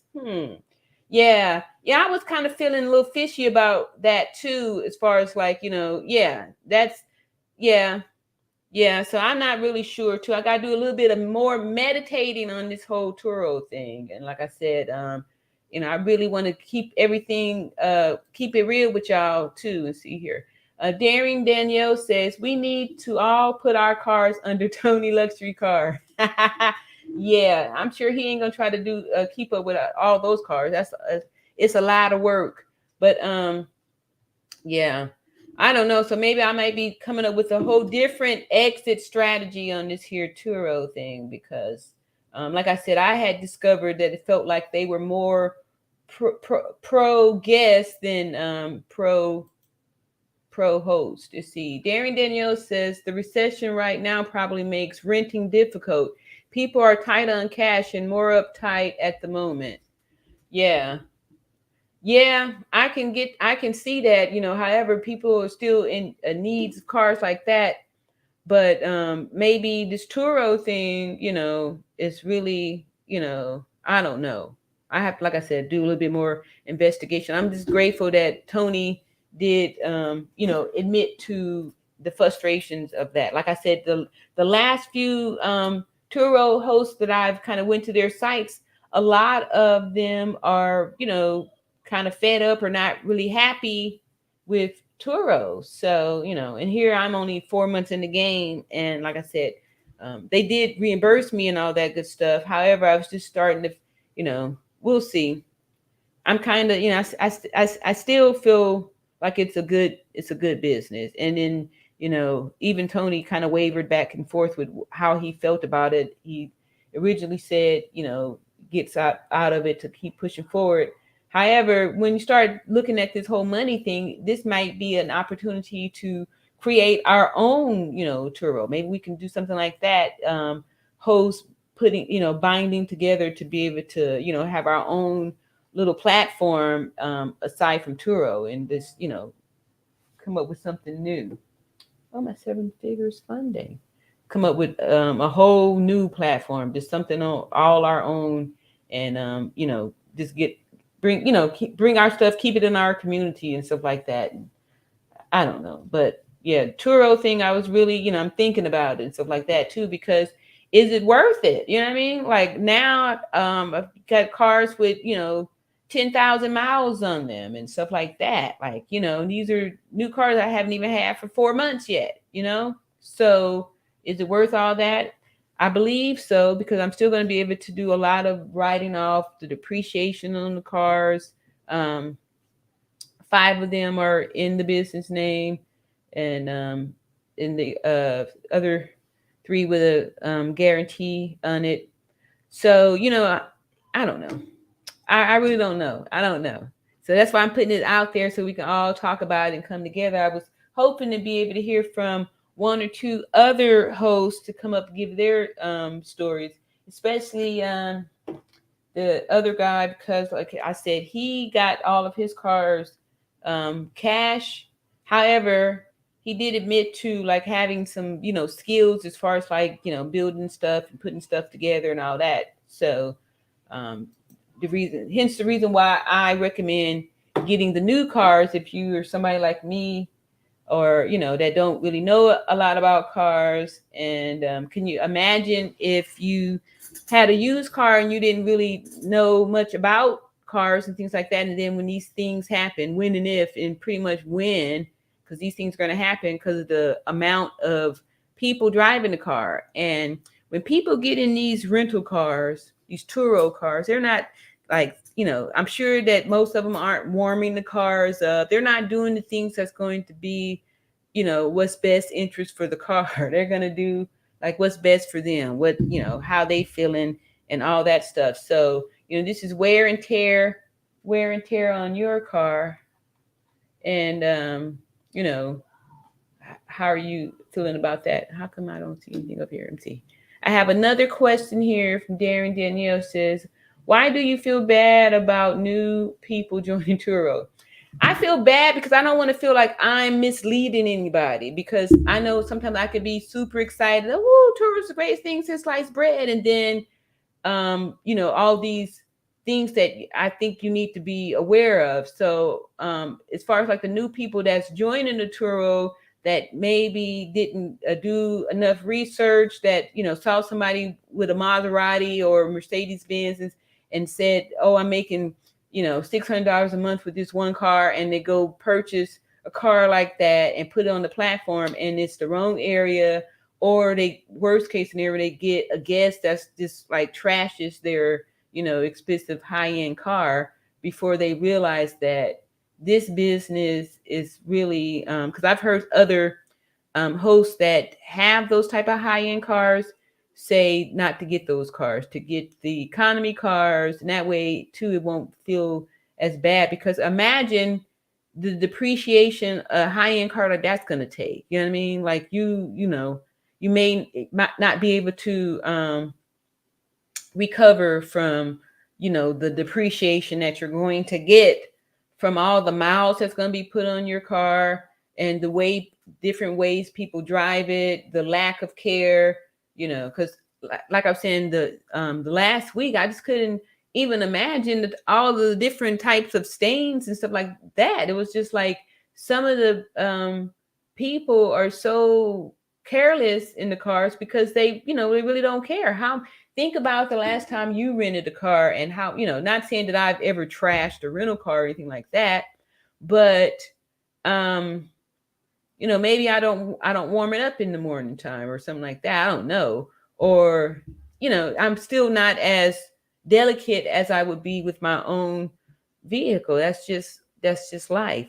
So of course, when these people get into your car, they're not goo gaga in it at all. They're going to drive it rough, and there's spills and stuff. Like, I'm just grateful that I did do a lot of research before I got the cars to, make sure I had all the products to clean the upholstery. Because this week, I don't know if people, my Explorers have a cloth interior. The other ones all have a leather interior. So they're, can easy wipes things off. But the cloth ones, I'm like, what is this? Is this puke? What is this? Green slime? What is this? And these are things that I've got to clean out of my new cars, because I don't stop cleaning until they at least look new again. I've got this little obsession with it because, like I said, I did buy them new, so I kind of know like where things need to be and what's not supposed to be places and stuff. And see, Narrative says it sounds like a good opportunity, though. Yeah, I'm gonna say that's the part where I'm torn, because it is a good opportunity. And then, like, we just saw Tony up there with showing revenue of over $200,000. Like, so it's an opportunity. However, we have to be able to be tough enough to take the good with the bad, because these are the ugly things that happen when you have a business. You know what I mean? There's gonna these kind of things are gonna happen. These are the things that are going to happen. See, Narrative says thumb up to let you know YouTube. I'm sorry. Thumbs up to let YouTube know we are here. Thank you, Narrative. And I'm getting better with my little shorthand or these little symbol languages and stuff here too. Yes. Let's get the thumbs up, people. And let me know too that y'all here. And thank you guys also too for these questions and all that stuff. And yeah, these are some really good questions. Some really good questions. But yeah, that's why I'm feeling bad, because I don't want to feel like I'm misleading anybody thinking like, yay, quit your job and come do this Turo thing. So, I want to feel like I'm being responsible, but I don't want to feel like, I'm scaring anybody off from taking a chance and really doing your thing. I'm saying that, these are some things that, be cautious of. And I'm still kind of like going through a guinea pig stage here. Like, it hasn't even been 6 months yet. So I do still believe that it's a great opportunity. It's still working. I'm paying these cars off. I'm building up the net worth of the business. and I'm, working for myself, so for me, I feels like it's a win-win situation. However, you have to still be able to, get a stiff upper lip and take it when, things aren't that good. Like, even Tony admitted that there's always one car, at least one car that's not able to do what it needs to do. It's off, it's on the injured reserve list. So, having multiple cars really helps to balance it off to for the ones that's not being able to be rented. So I don't know. It does seem like Knitter. I agree with you. I believe it does sound like a good opportunity, though. Okay, we got that up there. The thumbs up. Let me just check and see if people listening, if they listening to you, Miss Nerda. Let me go back over here and see if you got some. How many thumbs we got here? 5 thumbs. Okay, all right, that ain't bad. Let's see, six folks up in there. 5 thumbs. I'll take it. I'm happy with that. And I'm just excited because like I was getting ready to get up out of here and stuff, and then it kind of got lit up again. Oh, look at there. You see that link? I see you over there. I got that link. Hit that link so we can we could get some of this knowledge. I got the here he is right there. Stefan, or it's Stephen Mark. You get up here so you can tell me how to pronounce your name. He got a hand up. I got the link. Let me drop it again. Yes. Because you're somebody amazing. Like, I really admire what you did, and you're so smart and, gifted with all of this information on, how you started. How this guy is amazing here. There's the link right there for you. So you can get up here and tell us about your business. And we want to congratulate too. He just hit 20,000 subscribers. 20,000. And I remember checking you out when you didn't have the 20,000. Like, I just found you a few months ago. Like, I started the Turo thing 4 months ago. And you was somebody that I was checking out before I actually listed my first vehicles. And I listened to what you said and all that stuff, and admire what it is that you're doing here. Let me see here. All right, so we got some people that's excited to see you, Stefan, if I'm saying that right too. Whoop, whoop. All right, so there go that link right there. Click that stream yard link, and you can just give voice. We can just listen to you. You don't have to cam up if you don't want to. I just want to hear your testimony and get some questions answered and all that good stuff. Because you getting down over there, and if you still excited about Turo, you hopefully still excited about Turo. Or was you just more excited about having the 20,000 subscribers? Tell us, because Tony just gave us his, story about how he's feeling about Turo. I said, what is that there? The hand. Yeah, I saw that already. All right, so I'm just super duper excited. There we go there. All right. So I'm about to bring y'all a super duper treat. I'm so excited and so proud of myself. Bring it to the stage. Is it Stefan? Hey, what's going on? Yeah, Stefan. Stefan, all right. Introduce yourself. Tell everybody who you are and what you doing here with this Turo and also the YouTube. Yeah, thanks for the invite. I just actually saw your link right now, or your link to your live. Just came across your channel. So I definitely got to do some catching up on some of your videos. So yeah, basically I'm a Turo power host out of the Atlanta area. I've been doing Turo for about 4 years, and I was probably one of the first people to jump on YouTube, just sharing my experience with my Turo business. And yeah, I've been doing YouTube for about 2 years, maybe going on 3 years, just more part-time, like one video a month kind of thing. But I've been getting pretty good traction, and just thankful to be able to share knowledge and hopefully impact some people. Yeah. So tell me about your fleet. How many vehicles do you have? So I only have about 10 right now because I'm also a dealer too. So I've been taking advantage of the inflated prices, and I actually just sold my fleet a few months ago, and I'm just currently rebuilding it right now. I'm in one of my newer units right now that I'm about to add on. I'm actually heading to my location that I like to go to take my listing pictures. So I'm in my Infinity M37 right here. So Oh, I'm about to list this one. But yeah, I sold my fleet. Car price were really nice. I think I made a video on my channel maybe a month or so ago when I sold yeah. my Toyota, just sharing some of my numbers. So Right. Yeah, you yeah, were really sometimes gifted with the numbers. I'm gonna drop your link to your channel in the video too, because he is really gifted with giving the numbers and the data as far as like the profit and loss, and which is something that guys know I'm like not good with it because I just kind of stumbled on into this business. But I really admire your practicality and how you really put it together and stuff. And could you explain what is a power hose? I just got my all-star status. So you said a power hose? What is that? yeah. So a power host is an all-star host that grosses at least $3,000 for 3 months straight. Oh, okay. Okay. Yeah. All right, So that's cool. the only difference. So if you're already an all-star host, once you gross, like I said, $3,000 a month for that third month, they'll go ahead and make you a power host. Ah, okay. So it's just a title, Yep. or is there any other perks that come with it? Um, Are there any? I know you get a certain line when you call.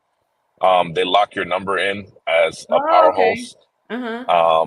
I'm not sure if they do that for all-star hosts too. I've had this status for years now. So usually when you call, Years. How long um, have you been on Turo?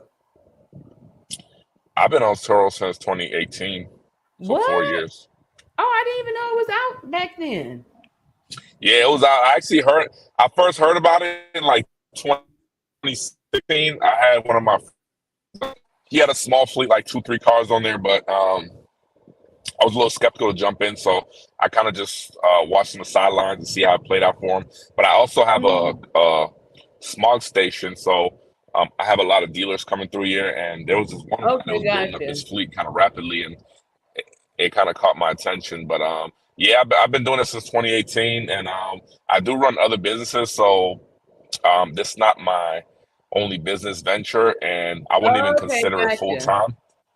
Yeah, Mm-hmm. but I'm weighing my options next year. I think I want to maybe take some debt in because I don't have any debt on this Turo business. I started off with a loan, but once I paid that loan off, I haven't acquired any debt. So I'm just going straight off cash, straight Wow. So reinvesting my smart. profit. Yep, no financing. All my vehicles are cash. And like I said, I have no debt. So next year, I'm probably looking to add some debt and get involved in the SUV business, third row seating. Seems like that's really working out in Georgia. Okay. So you gotta use what's working in your area. Yeah, yeah, yeah. I when I started, I have all new cars because I don't have any type of, I don't know how to work on cars and stuff. So I was worried to get a used car, and try to hope that I didn't get taken advantage of at the shop, or I don't even, wouldn't know what to do if a guest had a problem or something like that. I didn't want to have that type of pressure on myself. So I got the new cars with the maintenance program and all that good stuff, which has been helpful for me because there had been some things that happened that I was grateful that the maintenance program was there to fix all those things, and keeping up with like the cars with all of the things that have to be done for maybe us women that don't really know all that good stuff. Having it set up, be all automated, is extremely helpful if this is a business that could be for anybody like us women. So look here, everybody's Right. excited to see you. Darren Danielle is saying, oh please, Camla, we can't wait to hear your Turo story and all that. So we got people that's been excited, want to hear from you. And here's a question here. It says, a deal or two, I'm going to need you to purchase an auction vehicle for me. That's from Darren Mm-hmm. Danielle. Yeah, yeah, So is that what you yeah. do with your dealer license? You get the vehicles from the auction? Yeah, I do. I get the vehicles from the auction. It just opens up a door to have more variety and have access to a lot more vehicles. Hmm. Over here, there's pretty much an auction like 4 days out the week. I mean, different Wow. auctions. Uh-huh. So you have the possibility of coming across thousands of cars, just whatever it is you're looking for at the time, whatever your budget is. Uh-huh. Uh, Car prices have been inflated, Yeah, yeah, even yeah. at the beginning of the year. So, it's a little rough. But right now it seems like the prices are coming down. But I like buying from the auction because, like I said, I know that if I'm looking for a car this week and I have a certain budget, that I might not Hmm. find that particular car, but I can still find a car that's in my budget that meets all my criterias for these cash cars that I'm purchasing for my fleet. Okay, okay. And so you see that the SUVs do better because I have mostly SUVs, and it seems like they're all, they generate the most money that Yeah, people what state are really you in? like that. I'm in Alabama. I'm in Montgomery, Alabama. So I'm a few Oh, hours okay. away from you. I don't know why I thought you were in Yes. the snow state. No, no, no. Okay. Yeah, the SUV game is unique because a lot of people are just in either the higher end or some economy. And when I say Hmm. higher end, I don't mean exotic. I just mean more of a higher price, like a Tesla or something that's, $80 plus.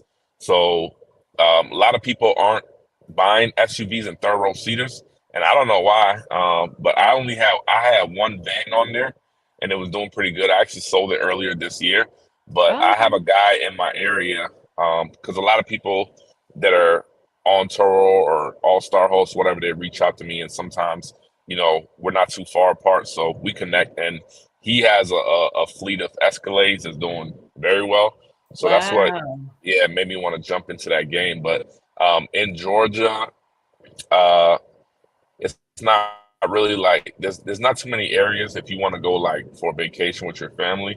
So people mostly go to the mountains in Tennessee Oh, or okay, got you. um, Florida, Florida, or Hmm. North Carolina, Myrtle Beach, or Okay, Alabama or any of those close states. So right. um, SUV game is definitely where it is, and for a lot of people watching, definitely look into that market. And I think it's a higher barrier to entry because you can't really. It's hard to get a decent SUV for less than 10 grand. So the Yeah, barrier for entry is a little higher. So that's probably why there's not too many people in that game. But yeah, if you can get your hands on one, I mean, um, right. the numbers definitely make sense Right. But would you say for that sure. having your background in, being mechanically inclined really, made you a little bit more confident to go ahead and purchase a cash car? Yeah, my cousin is the one who's actually mechanically inclined. Um, but yeah, Oh, it definitely helps with that. I mean, you can still play the cash game, but we were going like really low.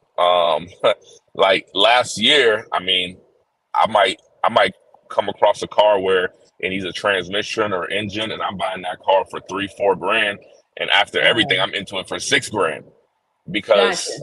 because we have those resources. But um, a lot of people that I follow that are in the cash game, I mean, they might go a little higher, maybe get like a $15,000 car or something 10 grand above. But the Gotcha. deals are definitely out there. I'm more somebody who puts pieces together. I'm not necessarily the mechanic or the body shop or any of those things. I just get the people that I need around me, Okay, gotcha. and yeah, so I'm not doing the work myself. Put it all together. Daring Putting it all Danielle together. says, great pivot to be both a car dealer and a car renter. I agree. That is awesome that you're able to do that. So it really maximizes your profits too, because you're getting it wholesale. And so, yeah, I was really impressed with your numbers. That was really awesome. And Daring Danielle Mhm. says, how do you feel about individual hosts starting their own car rental platform? Is it worth the extra headache? Um, if you can get the insurance right, um, Mhm. that's still something I'm still learning about. Even though I do have a commercial policy, um, I want to make sure that I take a mentorship from a high level um, rental car company owner or Mm-hmm. something like that before I jump into that game. I mean, I do some private rentals on the side, but I have to have a track record with that person. And usually what I do is I only do the rental if I contact their insurance company first and make sure that at least their liability transfers to different vehicles. Okay, So gotcha. yeah, so I have a collision policy that I could purchase for the customer. So as long as they have a liability policy, then that covers both ends. So it's not something that I'm looking to scale up without properly knowing what I'm getting into. And also, I would like an additional layer of protection, which I'll be looking into next year, as far as putting my business under a trust structure. Oh, okay. Um, so Not just to an get you that LLC. ever. No, right now I'm an S corp, Uh-huh. but I think from what I've been doing my research, the proper structure should be uh, holding company or LLC or S corp, whatever is more advantageous for you. LLC, S corp, under holding company, under trust, family trust. Wow. Okay. Darren Danielle says you probably show up higher in the search engines. I think that may have been a comment for a little further back. Let's see here. Um, Darren Danielle says, when do you think prices will return to normal? Have the supply chain logistics been worked out for the used Yeah, cars I think next year we'll see next it. year? Uh, Okay. yeah, I think next year because right now prices are coming down, and at the auction, you're starting to see the amount of no sales increase. No sale meaning that the price that the seller, which any dealer can run a car through the auction also. So you have wholesalers who buy from other people or buy from other auctions and they'll sell it at another auction. Or you have bigger dealerships that sell their trade-ins, something that they might not typically put on their lot, meaning it doesn't meet their Oh, okay, standard. got you. Yeah, yeah. Yeah, so if you go to trade a car in at the dealership, a lot of times they're working that car into the numbers anyway, so they're really not even paying you for it. So it's pretty much a free car for them.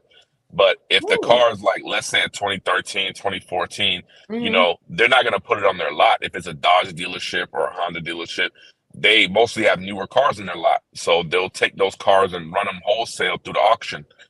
And Oh, okay. um, yeah, Gotcha. a lot of those dealerships under those circumstances for trade-ins, they'll pretty much take any price. They don't really haggle, but you do have some wholesalers that buy wholesale from other auctions and run it through other auctions, and they typically have a bottom number that they have to meet before they can sell the car. So when you're going to the auction and you're starting to see a lot of no sales, Mm-hmm. that lets you know that the market is either at a bottom or getting close to a bottom or Okay. high in this case, getting at a high, meaning Okay. that the demand is or the supply is more than the demand this time. Earlier this year, we're seeing an inverse where the demand was higher than the supply, which made the prices go up. So now Right. it looks like it's getting to that high point because a lot of these cars or some cars are starting to be no sales, meaning that you'll probably see that Mm, car running right back through next week. So gotcha. People ain't paying the prices anymore. It's like we ain't got it. yeah, recession, holidays coming up, Oh yeah, that's um, true. That's true. prices Right. inflated. Uh-huh. So yeah, I all those things understand. combined. Right, a combination. Travis Scott says, I'm in Atlanta and I'm looking to start with SUVs also. So yeah.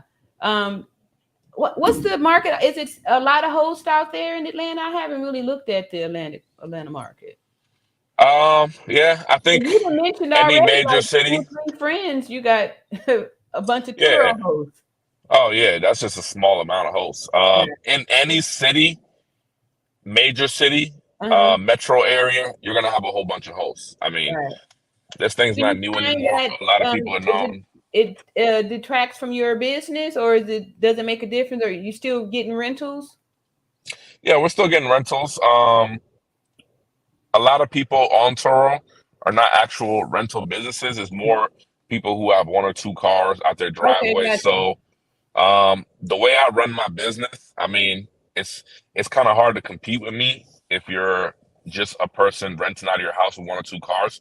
I mean, granted, Right. everybody has to start from somewhere, but I take a little more professional approach. Okay. So I get a lot of regular customers that come back to me that um, they come to my page first to see which cars I have available before they even go looking around. Now, you have some people that go strictly price, but I might win those people over also because a lot of these cars that I'm into are 10,000 or below. So Okay. I can afford to rent a car off of $40 a day, while somebody who's financing a car with, a $300-$400 payment, they might not be Yeah. able to afford that. Right, right, Um, right. so I would say, there's definitely a lot of hosts in any metro area. You just Mm-hmm. want to make yourself stand out, be different. Customer service is something that's really hard to come across. Good customer service, and Yeah. that's everywhere you go now. It could be fast food, it could be Walmart. Customer service is very important, and when you treat people like you appreciate their business Yeah. and not treat them like you're doing them a favor by providing them a Yeah, car, you exactly. know, that goes a long way. Yeah. And then, also I have over 2,000 trips under my belt. So if somebody's Wow. coming from out of town and they're looking at your reviews, they're looking at your commitment rating and all those things, like my ratings are really high. So they might not want to risk their family vacation with somebody Yeah. who only has two or three trips, True. as opposed to somebody who has 2,000 trips. Like they Yeah. understand from that rating that this is what I do. Right. So, He's legit. you just gotta try to set yourself apart from the rest of the crowd. Okay. And Darren Danielle has another question. She said, has renting on Turo gotten better for the host since you started in 2018? Better in which way? I wonder. We were just Turo has talking not about it. changed. Oh, they haven't. Okay, because my frustration, like I'm saying, I'm just new, so I just got, the person that smoked in my car. Somebody dropped a whole bunch of weed in the back seat, and had some coconut oil melted that hardened like melted wax in there, and those kind of things. And then Turo had denied a previous smoke claim of mine, saying that smells weren't considered proof, even though I had a picture of a cigarette hole, a burn hole in the carpet, in the mat. And so she was just one, because I was thinking that Turo seems to be more on the side of the guest than on the host. Mm, Not really. They're always changing their policies to try to meet the middle ground. Mm-hmm. The reason for the smoking claim, because before, I think last year is when they stopped doing this, or maybe earlier this year. Um, they require proof to charge the guest for a smoker fee because similar with the mileage calculation over mileage, that's something new that uh took place I think last year, because before that the host could actually set their over mileage price. So people were taking advantage of that. They were pretty much creating a side income off that. So people would put like Oh, people would put like $1 a mile on like a 40-$50 car, knowing that oh, it's a that's high normal. possibility. Yeah. Right. So people are doing the same for the smoking too. Like Oh, okay, uh, gotcha. So hey, then people I smell smoke, I need my 250. gotcha. So you gotta think about it from both ends. What that does for Turo is they have, because Turo will pay the host and then they'll have a negative amount on the guest's account, and the guest won't be able to rent anymore until they settle that debt. So what Okay. pretty much happens is you have a bunch of new people join the platform, not understand these things, and now they're not going to come back because before they have to rent again, they have to pay that 250 smoking fee, or they have to pay that crazy over mileage fee before they can rent again, and Mm. that just pushes people away. So it's not in their best interest to, they can't tell what's a legitimate claim or a frivolous one Got you. Okay. unless you have your evidence. And Mhm. unfortunately, a burn hole in the seat will not you won't be able to file a smoking claim for that, but you could try to file a damage claim. But obviously, you'd have to get a really close up picture, pre-trip picture of that seat before that claim can go through. So for the newer cars, like you're buying newer cars, yeah, Yeah, I would this is a absolutely be brand new taking. car. I had just bought it and I took it from the dealership to my house to the drop spot. A guest had it and smoked in it. And then it was set up to go out for its longest trip. This is my first time to have a trip that was like 5.5 weeks.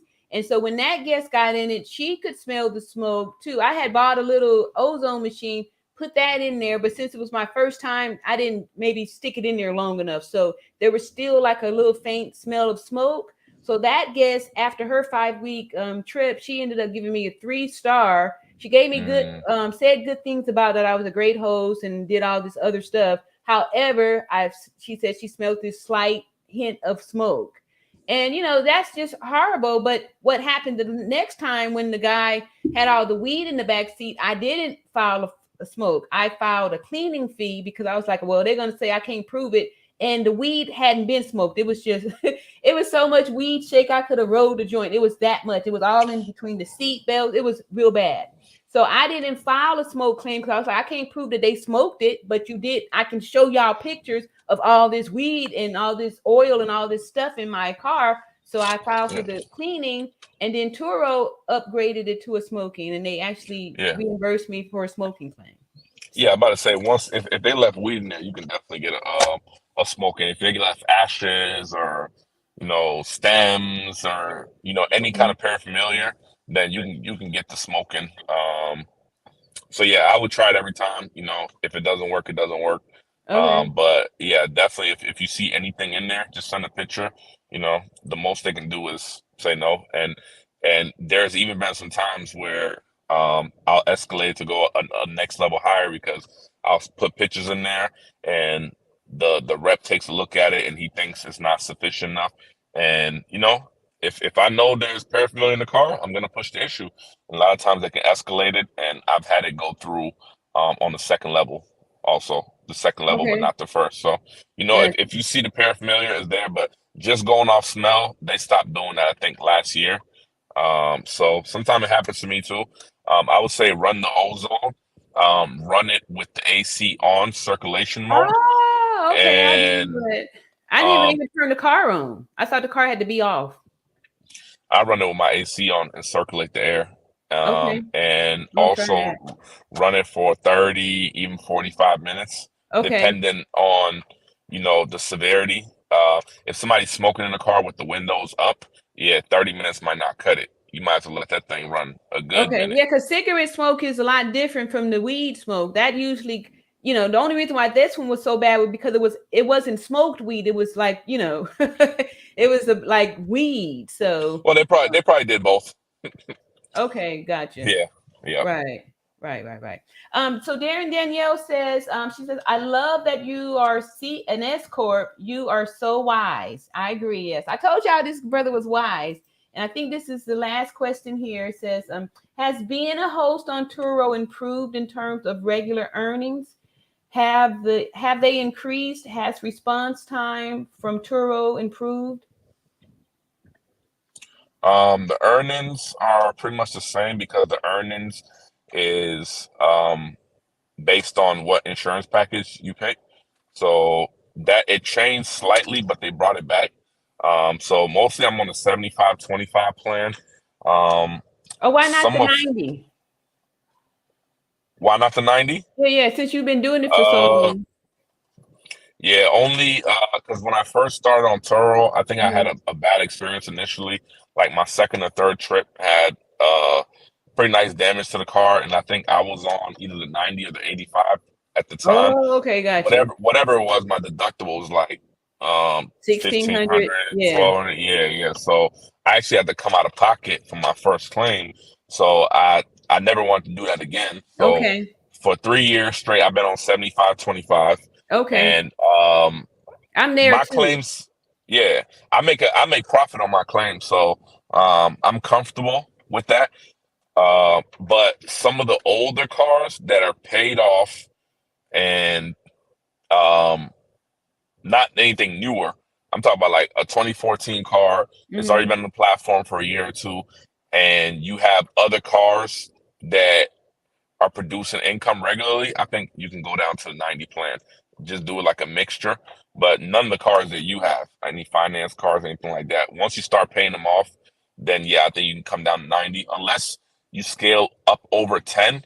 And I think I've heard some other hosts discuss for every, 3 car you have on the 75/25, you can put one on the 90, just in case you Oh, do get okay. that damage claim where you get that claim where, it's going to cost you $1,500 to fix it. Now, in that case, the damage isn't high enough to subtract the deductible. You're pretty much Right. just going to be taking care of all of it. So, um, True. yeah, I wouldn't advise that on every car, but as you start to scale up and have like Mhm. 10 cars, maybe you could do like a 3-to-1 ratio. Okay. Thank you. Yeah, yeah, yeah. Thank you. So that answers your question, Darren, Danielle.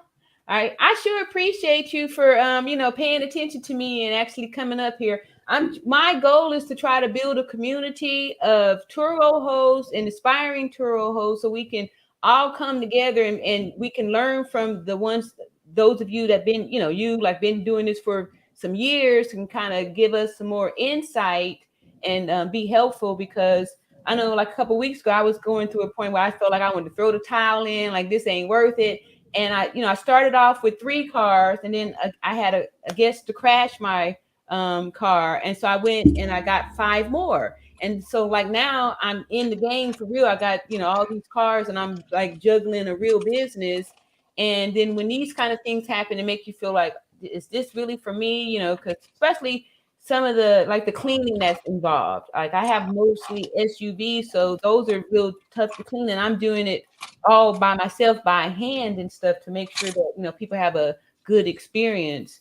So, All right. what are your? But let me ask you this. But let me ask you this. You're in real estate, right? I see your handle says something about real estate. Yeah, I'm a real estate agent Do you here. invest in real estate though? No, see, the thing is, I'm actually a registered nurse, right? So that was my main thing. So I quit my job as the nurse to do the real estate because I wanted to be a real estate investor and entrepreneur in that. So I got my license so I would have, some knowledge about it and not, since I didn't never was a real estate investor, I didn't know any. I felt like if I got a license, I would, be more informed and could, really do it. However, I did get screwed around and got gypped out of about $17,000, and so that's what made me go up into the Turo. I was trying to find something that I could work in my business, so I didn't have to go back to work. And then, from now I could start trying to add more of the real estate stuff in there too. But I felt like I needed to have something that's like I could say, "Oh, look, this is making some money. It's generating some money," and go from there. But no, I definitely want to do more in the real estate. For sure. That's the Right. first thing. I would say that's a great motivator. Just knowing what your next step is. Mhm. Which now, my mindset is kind of going towards that direction, also real estate. And cash flow definitely helps. Um, Build your business credit with the cash flow you're getting that you can leverage into real estate. Build your fleet, then you can have more cash flow that you can get more credit and business credit that you can leverage into real estate. So one day you get to a point where you can outsource everything or just walk away from the business because you have enough real estate passive income to live your life. But Mhm. this business right here, I mean, I feel like once you get to a certain level, you can definitely delegate the entire process, and you don't have to be doing late night rentals. You can be like a regular rental car company, Okay. and just have cutoff hours. So I think it's more like leveraging it to get to that next step. That should be the goal. I don't think you should come in saying that I want to do this for whatever 20 years. I want to pass this business on to my kids. No, you should just use the cash flow, because these are depreciating assets. You're always going to have to get Yeah. in and out of them. Um, but if you can get a dealer license, that helps out a lot because And when how I do buy you the get the dealer's cars, license? you have to look it up in your state. Okay. Usually, it's just, a lot of states they let you get it even if you don't have a lot. If you can have an office space, you can still become a dealer. That's how I Mhm. started. Um, I started off with an office space. My phone ringing. I started off. Sorry, I hear my alarm ringing. I'm trying to see where my phone is. Yeah, so I started off in an office space in Georgia, and I was an auto broker, and that's how I really started going to the auctions with that license. Mm-hmm. But yeah, when you scale up to the point like in your case, you have all these car notes and all these cars, your next step is to look into adding some cash cars, taking that cash flow, adding some cash cars. I like the similar ratio 3 to 1, so every three finance cars have one cash car. That's Okay. a good ratio. So All three to right. one, 3 to 1. And when you can go to the dealer auctions or even on Facebook Marketplace, learn how to look up the value of cars and learn how to see if you're getting a good deal. But I like buying cars that are, 3 years or 5 years older because they're already at the bottom of the Yeah, depreciation curve. that's so true. Yeah, so that's how even with that Camry, um, I was able to buy that Camry. I had that Camry like a little over 2 years. I bought the Camry for like 8,000, registration, everything, probably 9,000.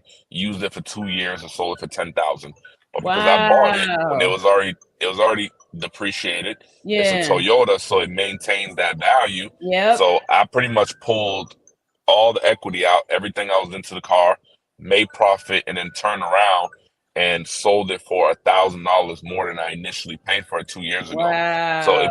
if you can be somewhere Yeah. um, in that ballpark, then it's really hard to lose. A lot of these cars, like um, my Acura RDX, it got totaled out maybe a couple months ago. I did a video about that also. Mm. Um, we pretty much like we bought that car. It needed an engine. Uh, and like I said, I don't know how to put an engine in the car. So I delegate all the work, but I'll do the extra little hustling because I get to be into the car for a cheaper price. I'll take it. I'll get body work done. As long as it's not salvage or branded, it's still fair game, even if the car has been hit. Um, so I buy a lot of cars where I have to put headlights, replace bumpers. I don't Mm. mind doing that because if somebody was to crash the car like this Acura, I was into that Acura for I think it was about 75 or something, and it Mm-hmm. only made it 3 months. They totaled it out within 3 months, but Wow. the insurance cut me a check for like 13.5. So I Okay. almost doubled the amount I was into for the car. Wow. So even though I Wow. would rather have kept the car and just cash flowed it for a good year or two, Yeah. but when they crash, I'm in a position where I really can't lose. The car can get booked 20 days out the month, I'm winning. The car can get crashed, I'm winning. Or I can at any point sell the car and, I'm still winning. So once I find these cars that I'm in that no lose position, then, I just keep looking for those deals. So a lot of those deals are going to be coming up next year. So this is a good time to start accumulating a good Okay. cash I'm position. working on getting the dealer's license. Yeah, deal or Facebook Marketplace. You can get a lot of deals from Facebook Oh, that's true. You did Marketplace. say that. Also, Uh-oh. All right. So I think we may have they're looking to lost. sell. Oh, there you go. Okay. Yeah, sorry, I had a call. I had a call coming in. I'm on my Oh, cell phone. okay. Do you want me to let you take it? I can drop you down. Then if you have time and come back. Well, that's fine. I'm over here. I would say also, this place you see like this is where I Uh-huh. come to take my pictures. You see, I like using Okay, it's this beautiful. Yeah. nice little Oh lake right here. wow. So I'll bring my car, like this is my Infinity right here. So Yeah. I'll bring this. I'm about to position it right in front of this lake right here. Mm-hmm. Uh, I got my Sony camera, so I mean the phones. You can take good pictures with your phones, but I like using my Sony camera, the same one I use for my YouTube. And Mm-hmm. sometimes I'll even throw my drone in the bag just to add a nice little effect out here, um, Oh, okay. Wow. to get the pictures going. So Yeah, your anything to stay. videos are good. You got good editing skills. You lit. You got you the business. You really the truth. You do a good job with your video. Your videos are nice. Oh, I appreciate it. I appreciate it. Yeah, Yeah. editing. You just need to upload more. You just be stingy with Yes, it. I I be like, do. where's I the really. next one at? Yep. No, no, no. I really do, and that's something that I have on my list for this year coming is to actually take my YouTube channel at like treat it like an actual business. Okay, well then you Yeah. need to click the link here. Have you heard of the lead attorney? I don't think He's I have. there in Atlanta. He's a YouTuber also, and he's got a course. I've got the link there, and it's a teachables course. It's real excellent. I took it, and because my channel was kind of like dead, and I really didn't even know how to make the channel a business. And he teaches all of the stuff. He's making a ton of money on this YouTube, and he's teaching it to us. You know what I mean? Yeah. Yeah. No, I did a lot. I've done a lot of extensive research. If you can even look at my channel for the amount of videos I have, it's like it's not ordinary. What you call it, to have like, I think I got 21K subscribers now, but my videos, I probably have like less than 30 videos. Yeah, you So got a lot of views though. yeah. So I did a lot of studying. Like I followed a bunch of channels on how to do YouTube. I mean, all We have a free stuff. mastermind. You would be such a gem for our mastermind. We all get together. I mean, masterminds from different YouTubers all over under the lead attorney. And you know, it's really beneficial when you come together like that and get all this extra knowledge. And you have a lot of knowledge to share too. You know, you got some amazing skills. Your videos look great. I mean, Oh, I like, you appreciate know, it. Yeah, I don't know yeah. what I you might were have to get doing that info. before. Are you like a video person, or like where'd you get all that from? How'd you? I took when I was in college. I took a film class. Okay, gotcha. But I had a couple of my friends before they started working overseas and stuff. They were really into filming, and they used to do a lot of short films, and so that's what got me into filming. But a lot of that stuff I just really learned myself. Like editing, like I taught myself how to edit. What do you use to edit? Premiere Pro, Adobe. Oh, okay. Yeah, so that's an advanced software. Yeah. But once you can get that, you don't need to learn anything else. So really? But how yeah. long did it take you to learn it? Well, you're only gonna be doing like very simple cuts, very simple edits. So very basic. To do a regular YouTube channel is very basic stuff. So the best way to do it is to actually just be learning while you're editing your video. Like as you're watching how to do something, like you're doing it at the same time.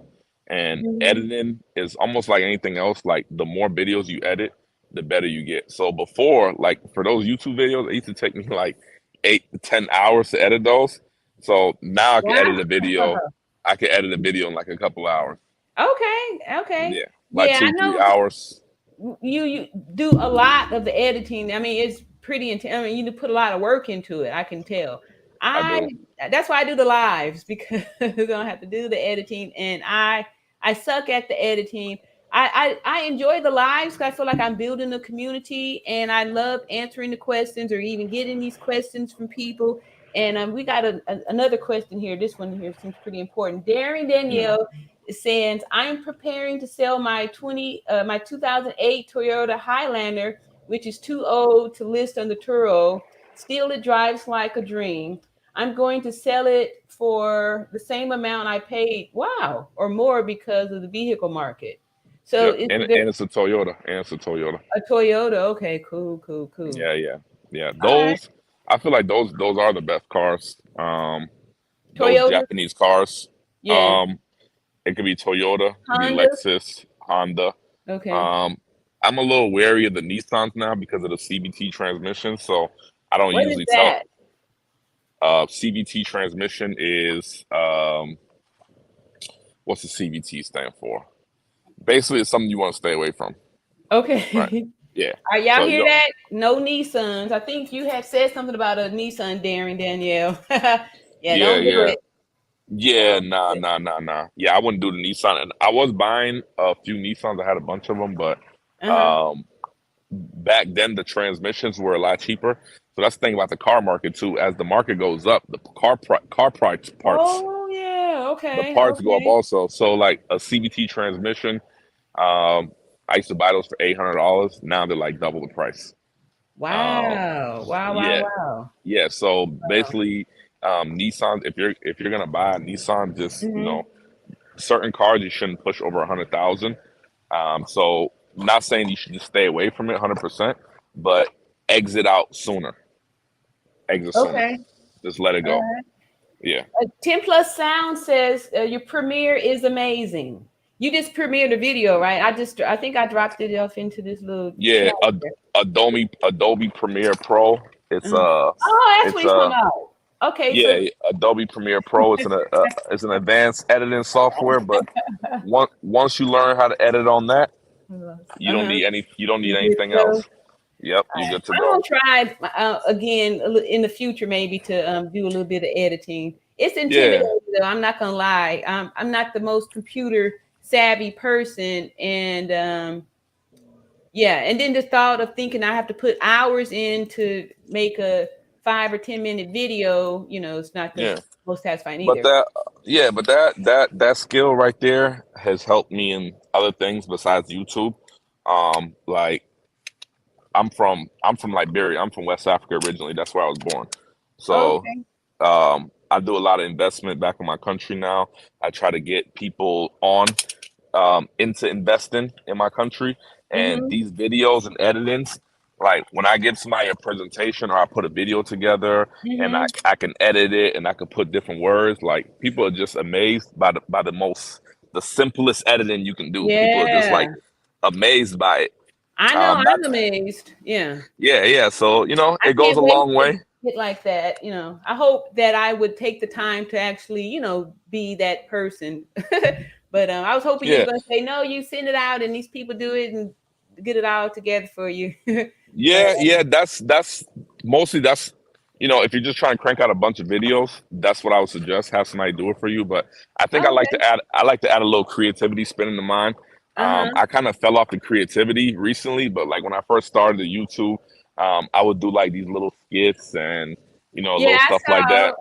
Yeah. Yeah. So it kind of adds a little creativity to it. So I like to get back to doing those things, like adding the entertainment factor that I don't feel like the editor is gonna just throw out there.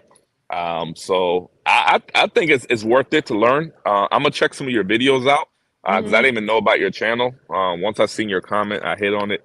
I saw that you did have Turo content. So yeah, I'm gonna go through it. I'm gonna check it out, and thumbnails too. I don't know how you're doing your thumbnails, but On Canva. that's super important. Yeah, I on just Canva. started with the after taking the lead attorney's course is when I realized how valuable the thumbnails or how important the thumbnails are. So now I pretty much I make my own on Canva, and I've been working and learning how to do better, which I'm getting better, but I'm not like an expert at it. But however, I am knowing that I don't put anything out unless there is at least a thumbnail that I put together. I'm not Right. at it, but I get tips from a lot of people and how to do it and stuff like that. So I'm actually working on it. Okay, great. Yeah, you encouraged me to go on live now. Maybe I will do a live or something this weekend. Yeah. I don't think I never did a live on my YouTube channel. Yeah. Okay. Well, yeah. Dude, the live thing is really valuable because, like I was saying before, a lot of times people may have like questions or comments and may not be able to express it in a text or by words, and able to just say the question, and then you could hear it, and maybe you didn't understand how they wrote it or something like that. So when you're able to actually speak with the person, you could correct any misunderstandings or really give more value, and people love it. If you told your people that you was over here live, they'd come over here just to be able to get access to you. I can tell by the comments that people leave on your channel. You need to go live. Definitely, it's value in it too. You'll get super chats and all kind of people want to support you, all kind of good stuff. Yeah. Right. Yep, don't sleep on that. Yeah. Good idea. Yep. And then if you want to just come over here anytime, like I try to do Monday, Wednesdays, and Fridays, but now I'm just kind of playing around with the algorithm to see like when are the best times to go. And I can see like recently my channel has been growing and stuff. And like now that more people are coming on there, the community's getting bigger. Other hosts come on here, they give their testimony, and I tell the people that I'm going out to different host channels and leaving messages and trying to fish them and bring them here to get the questions and stuff answered. And you could see here the chat is going crazy for you. They're so excited and happy to have you here. I just can't thank you enough for coming. Can't thank you enough for coming. It looked like we lost him again, y'all, but we're going to definitely, everybody in the chat, put Stefan's name down there and go see his channel and help over there too. So Yeah. again, anytime, you're so welcome. I'd like to thank you. Anything else you want to share with us before you, or, I appreciate all the time you give me. Yeah, no problem. Yeah, I'll try to catch you again. Jump on your live. Only thing I could add, maybe there's some people watching who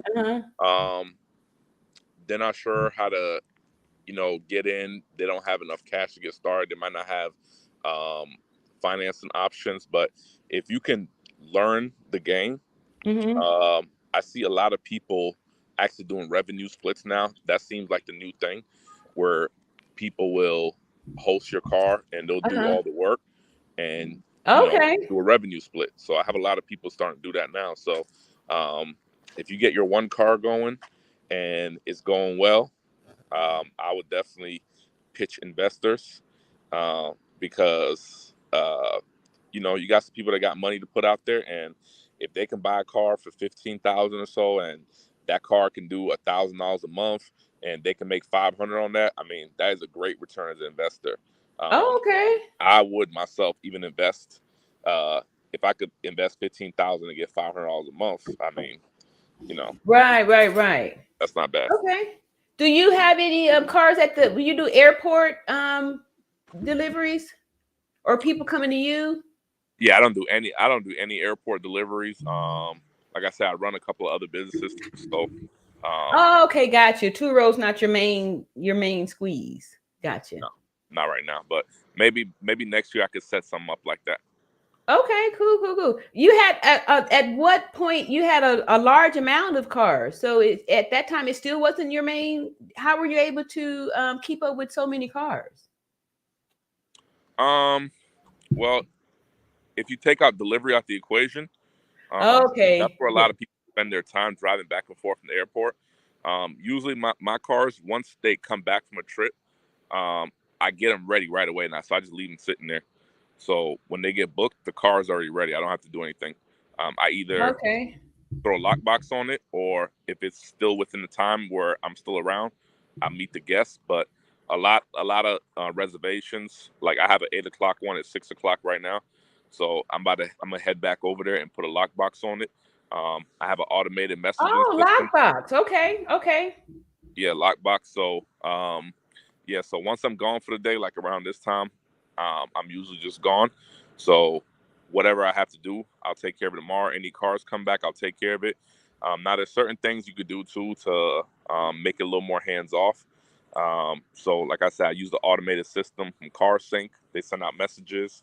I use lock boxes, and a lot of times if I get a guest that's extending the trip multiple times, I actually just snooze the vehicle until it comes back, just so I don't have to, put them out. They book it while you ain't ready. Yeah, exactly. So I use all those different little tactics to just make it a little more hands off. But it's not my full-time thing right now. But next year, I'm definitely planning on scaling it up to another level, taking more debt in. And I feel like at this point, people are looking at me like, I should be doing this maybe a little more full-time. And now I'm actually trying to get invested in some real estate. So the cash flow definitely helps me get my hands on some business credit. So that's what I'm doing. Yeah. Okay. Cool. So what are you thinking with the real estate? Airbnbs? Possibly. I'm just a friend of mine is a realtor, and he's just been accumulating a lot of properties, and we feel like over long term, property is going to keep going up. Obviously, that's the trend with real estate. So just from the equity you're going to be building up, it just makes it worth it. I wouldn't mind getting into Airbnb, but just trying to have take the money from the depreciating assets and put them into assets that appreciate. Okay. And, that's I feel you on that. Yeah, definitely real estate is definitely a way better deal. But everybody's saying very positive things about you here in the chat. And I don't want to feel like I'm keeping you hostage here. I sure appreciate you for everything. And 10 Plus Sounds is really promoting this Adobe Premiere Elements is a lot easier to learn. Okay, but you said you did a different. This is the one you were talking about, Adobe Premiere. I think Elements is a simpler version. Oh, okay, got you. A lot easier. Okay, so that's for me then. Okay, thank you Yeah, for that might that. be for you. 10 plus sounds. Okay. Yeah. I like the advanced version. I've been playing with that for a couple years now. So Oh, okay, got you. yeah, I feel more comfortable with what I'm using right now. But Mm-hmm. yeah, it definitely wasn't the easiest learning curve. But Mm. I pretty much went through the beginner phase, so now I can pretty much just throw different clips together, and I mean, you see my videos, and I don't even put 100% effort into those. Really? Okay. Yeah, you're really gifted. And what country in Africa again you say you're from? Liberia. Liberia. Okay. I Yep. don't think I ever met anybody from there. And so you've been here for a pretty good while because I don't hear an accent. Yeah, I've lived here since I was 9 years old. Okay. And when's the last time you've been back to Liberia? Do you go I often? was in April. April. Okay, cool. All right. So here in Georgia, is this where you mostly grew up at? I grew up in New Hampshire. I was living in upstate New York for a little bit. Wow. Massachusetts. Yep. So in that area, the northeast area, that's where I Okay. my life. Okay. And Yeah. see, all right, cool. Yep, I moved. I've been in Georgia for about 13 years now, so I've been over here a long time too. Okay. And so these investments, you say you invest in Liberia or they're investing here? You I'm got investing people. in Liberia. You could check out. I just started my channel over there. It's called Liberian Connection. Connection. Okay. Yep. So You I leave just a started. link on your channel to get to it? There's not there's not a link. I literally. Oh, I can't hear you.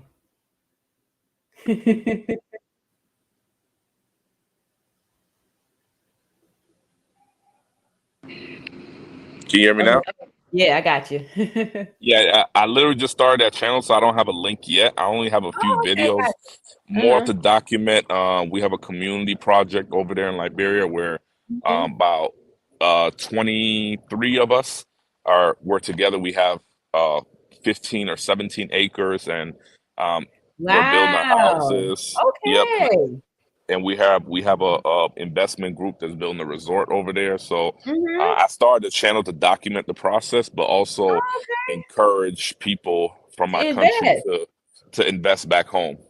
Yeah, because we are considered a third world country, but as far as scenery and ocean views and stuff like that, Uh-huh. like we have the best of everything. We got palm trees, Wow. mango trees everywhere, Wow. fertile soil for farming. Wow. Um, Obviously, resources, gold, diamonds, and Uh-huh.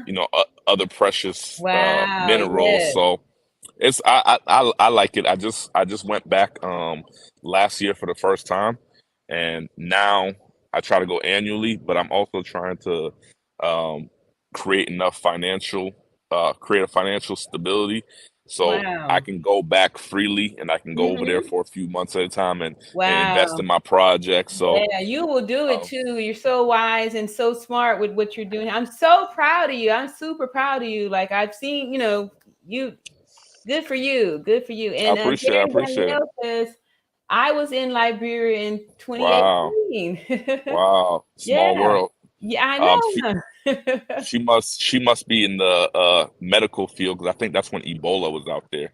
So maybe she's in the medical field. Oh. Danielle, are you in the medical field? Yeah. Yeah, I did Um, hear a little something about Ebola. What was I doing in 2018? I I think it was around that time. I think so. it Ebola. was. I do remember that. Yeah. Hmm. That Hmm. went fast, and all of a sudden now we got COVID. Yeah. Exactly. And COVID wasn't even like a thing over there. When I went last year, Uh-huh. it was like there's no COVID cases, so it was like Mm, very strange. Because yeah. when I went last year, it was right in the middle of the pandemic. Like I was like the only person on the plane, and I'm like, what the hell? But then as soon as I go over there, it's like Wow. there's no COVID, there's no Okay, so the mask shutdown, mandates. they didn't get the memo. Nah, I there kind of was no felt it COVID over there. was staged. I really did. I kind of felt like it was like, kind of, they're gonna change the dynamics of how people feel and Yeah. what people doing and stuff, because we haven't been the same since it's happened. You know what I mean? Right. Which Right. I was talking about how I like doing this remote keyless entry because people don't like actually seeing you. Like the days of shaking hands and all that stuff is over. People like to, get in and get out from over there. Like nobody really want to be up close and personal. At least I know I don't. I like being able to push the button and open the car and let them get in from, over there and all that good Right. stuff. Right. Uh-huh. Exactly. So people is really lit up about this here Liberian stuff here. See, so I used to go to what's that Lone Balsa retreat It's in Liberia. it's it should be Labasa. Yeah, I went Labasa. there. Yeah. Oh, Yep. okay. I got a video on my channel where I flew my drone over it, Labasa. Really? So Uh-huh. you can go check that out. Yeah, that was a Y'all hear that? Okay, he got some videos over there on that. yeah, I got some drone shots of Labasa. Yeah, Mhm. she said yeah, she was working there, so probably in the medical field. Yeah, so that's another channel that I just started, and actually everything I learned from YouTube doing my Turo channel Uh-huh. helped me. Like I started that channel, like it's been less than 30 days, and I'm already like at 500 something subscribers. Wow. So Wow, that's impressive. yeah, so everything I learned from YouTube doing this channel, I just take it over there. I do good thumbnails. I make sure my sound quality is good, my lighting is good. Mm-hmm. I make sure I got some tight editings where it's not too much open spaces Oh, in yeah. between.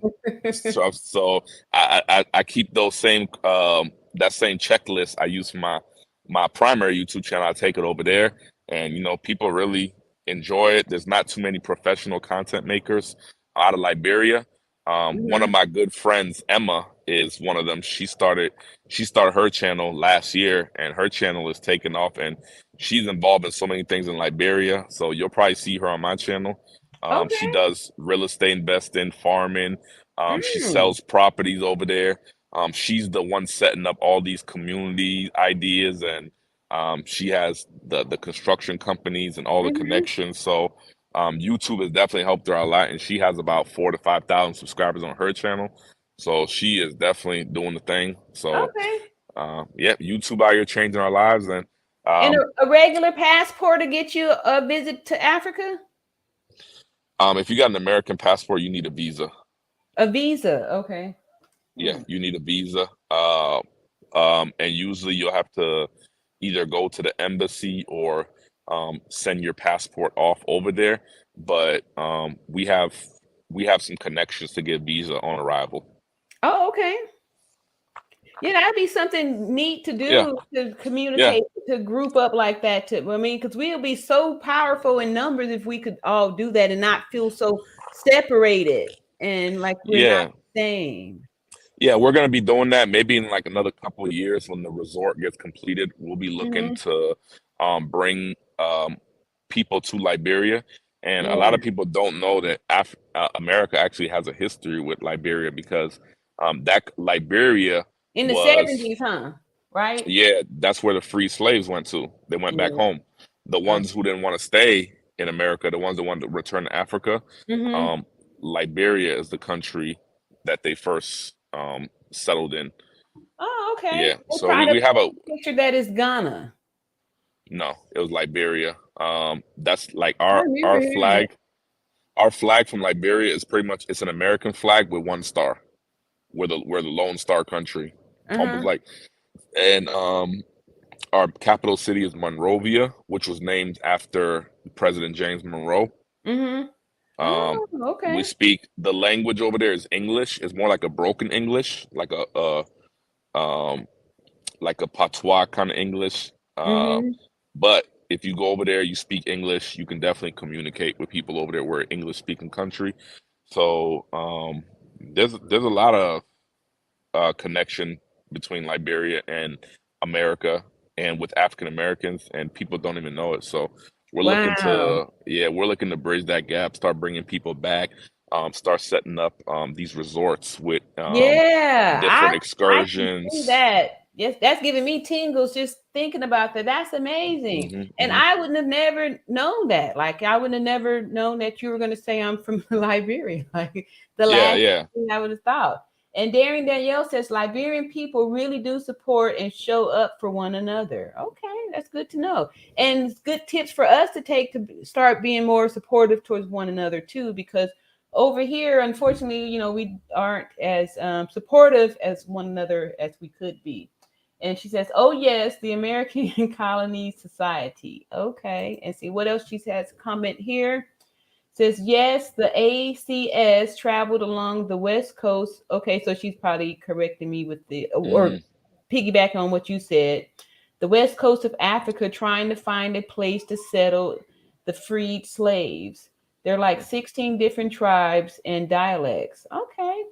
Wow, and then we had us a whole little history lesson here, y'all. This is amazing. I love this community, and I love the fact that you came over here and dropping all these gems. And now we also have something to look forward to, this resort over in Liberia that we Black people from here can go over there and feel proud that, we coming up on, some inside stuff, that we can have a place to maybe call home.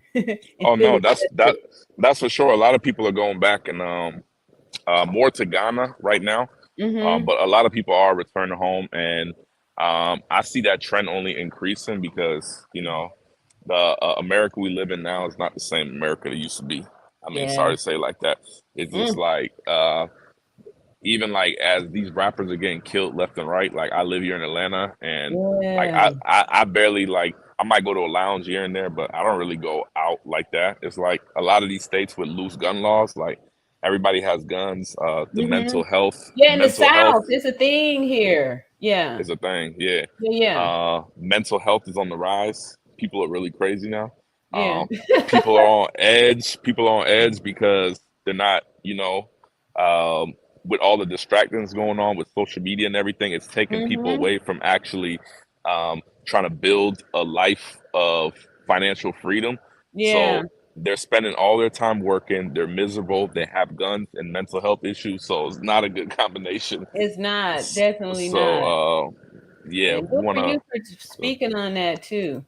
Yes. Danielle says, yes, and thank you for introducing us to Stefan. You are very welcome. Like I said, I'm going to be going out there scouring the YouTube algorithm, looking for more Turo hosts to bring us some good content. And then most of the Turo hosts also are in other different business streams of income, which is something I definitely promote here.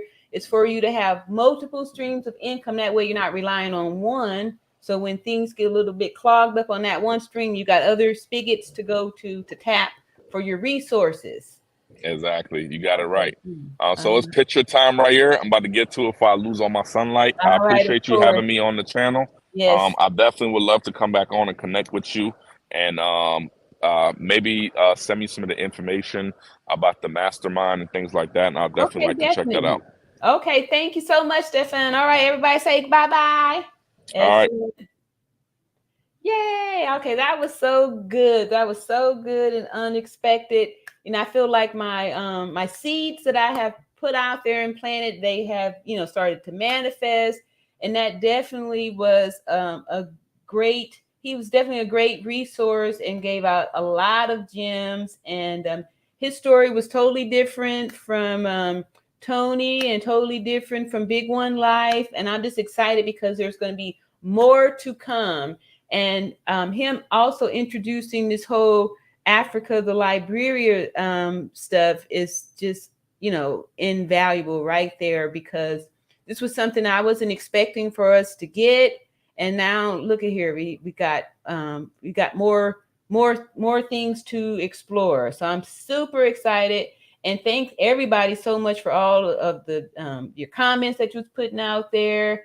And I'm sure he really appreciated it too. And let's see here, Daring Danielle says, here on the West Coast, we have a lot of drug abuse and homeless people. Yeah, people feel totally disillusioned by modern society. Yes, that is a great point. And, it's starting to even spread here too in the South, especially in Atlanta. I missed this one here. It said, Atlanta, Houston, etc., too dangerous. I totally agree. And it's because whenever you start getting more homeless people out there, then people are more desperate, and that's when you start running into problems here. Yes. So this has definitely been a phenomenal live for me. And I'm just excited because, yeah, like I didn't even really have all of this information planned. So now I'm knowing I need to look off into getting a visa, that my little passport, it won't be enough for me a visit to the motherland, which is something that I had been considering for like the last 8 or 9 months. I was really, having a longing to find a spot in Africa to go visit. And since I didn't really know anybody there, I didn't have a real focus or aim of where I was going to go. Let's see here. And Danielle says, oh, you did great today. Thank you. You asked great questions and are so great on camera. Thank you, Daring Danielle. And so are you. I remember you come up here and you had great questions too. And we looked great, fabulous on the camera also. Let's see what else you said.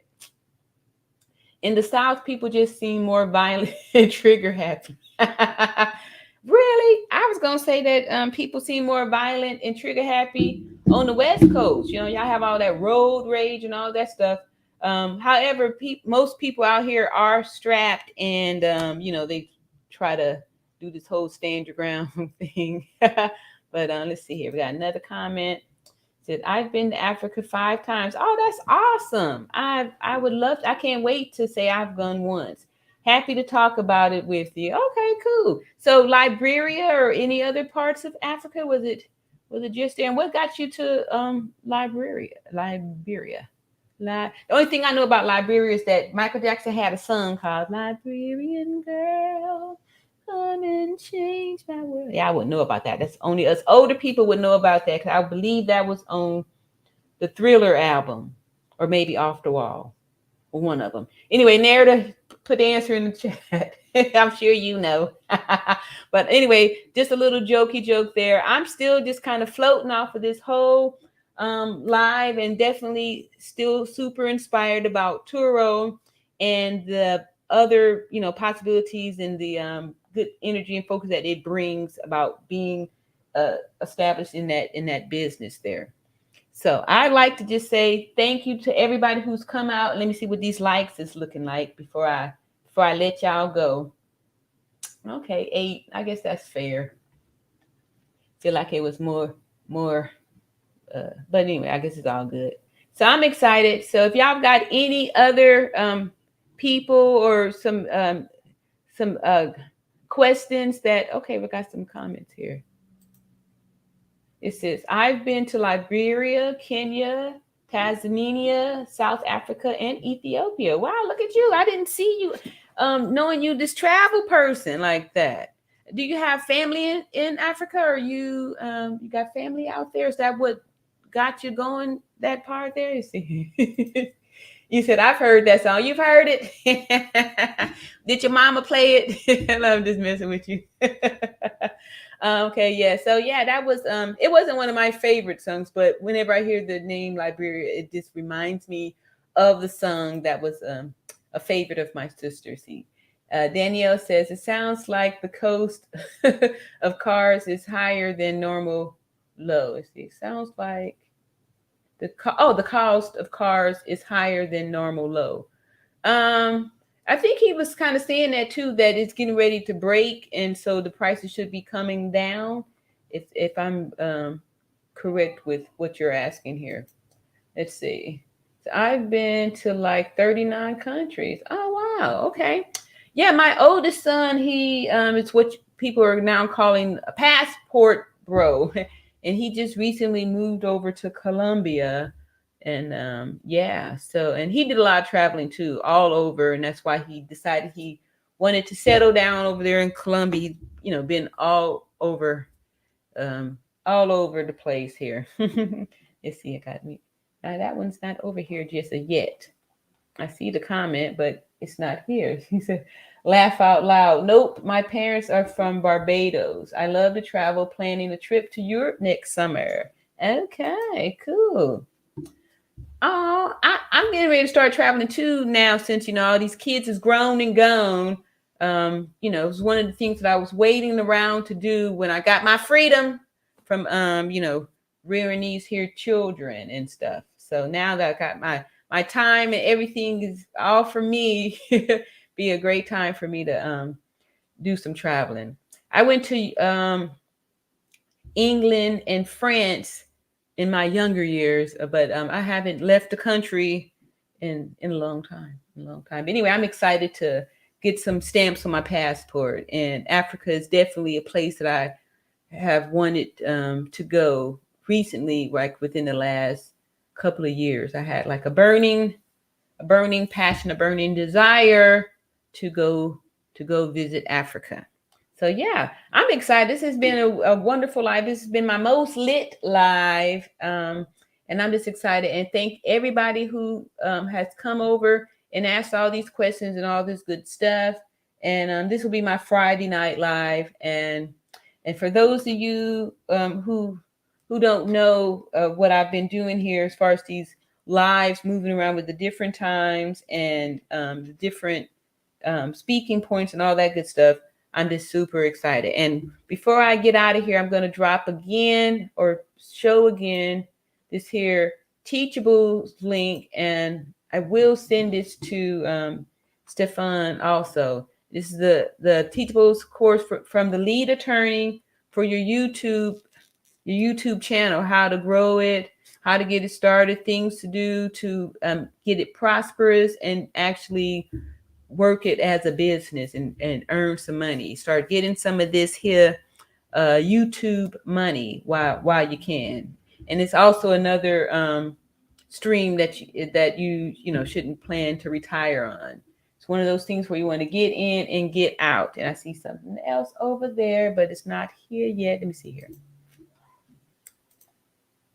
All right, yes. And 10 Plus Sound says, fire to TLA. Yes, also another mastermind member right here in the Hizzy 10 Plus Sounds. And I was so grateful that Narrator, our moderator, did drop the link to 10 Plus Sounds channel too. He is also mastermind and has the channel where it's doing these relaxing music and meditative music and those kind of good things like that. So, and thank you for coming over here to 10 Plus Sounds. I appreciate your comments that you put out here for our special guest, and that's great. Thank you guys again for making him feel very welcome and having those good questions. So we had all that great engagement. This was a good time. This has been an excellent time. So we had two pop-up guests, Tony Luxury Cars, who have come over here and blessed us a few times in the past. And we saw his day, how it was going. And then fast forward to Stefan showing his day, listing a new car. And you can see the day in the life of a Turo host, where it's, could be all of many different types of things that could take place.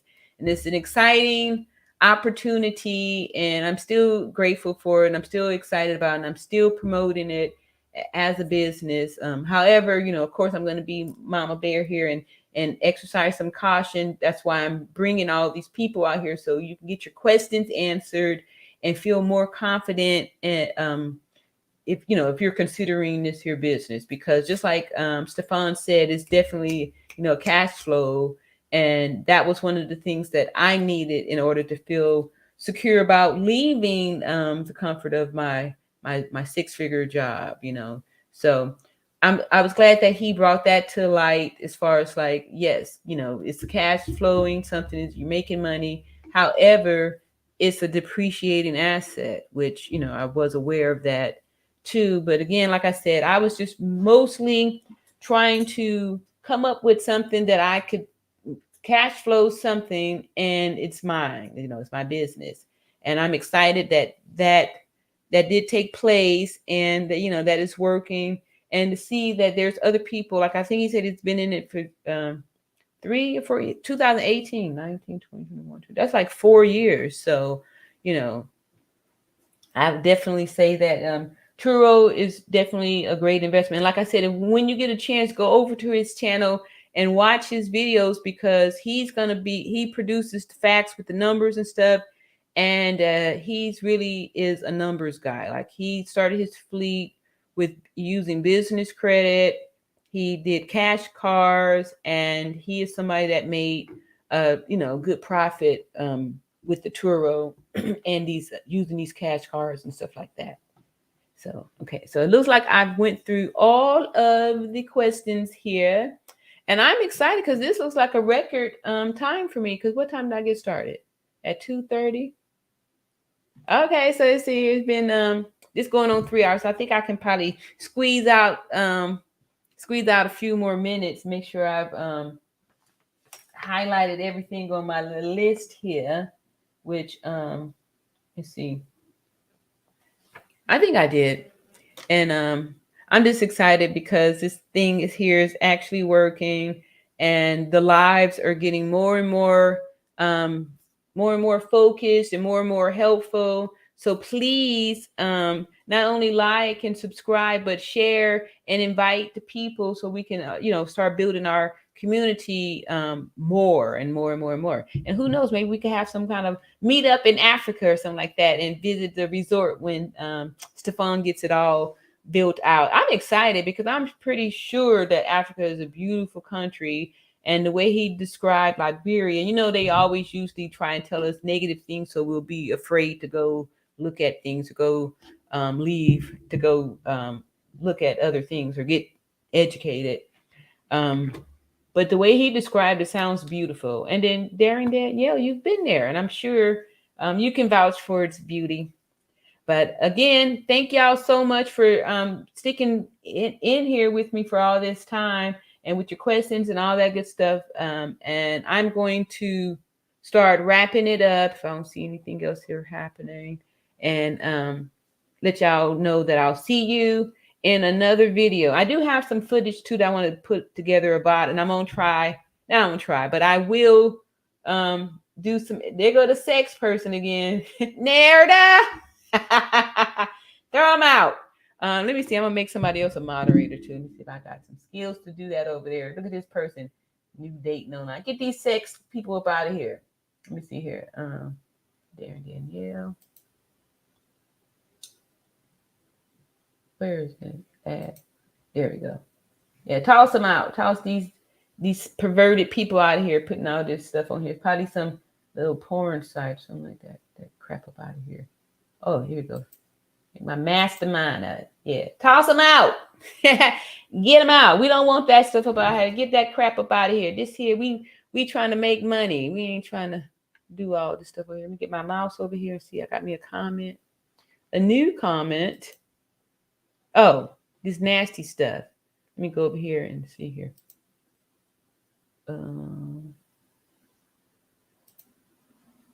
There. I think I've done something. Yeah, I got it out. I did it. I did it for the I did it for the people in the chat here, so we wouldn't be bothered by this disgusting thing here. See, what did it say? Okay, yeah, I got rid of them. It was some dating 69 fun sex, 69 sex. It's like 1, 2, 3. They just like put it out there. Yeah. Yeah, I'm glad you didn't see it. I was trying to protect you guys to make sure y'all didn't see all this little nasty stuff on here. And this person was blocked. Oh, for only 5 minutes. I should have.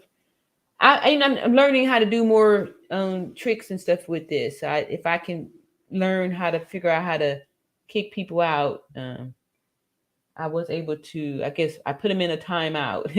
They said timeout. They blocked for 5 minutes, but I don't know. Anyway, so again, and my eyes are getting a little bit. I think I might have set a record. I'm really proud. Like I'm proud that I did this, because I wasn't even expecting or planning. Who am I fooling here?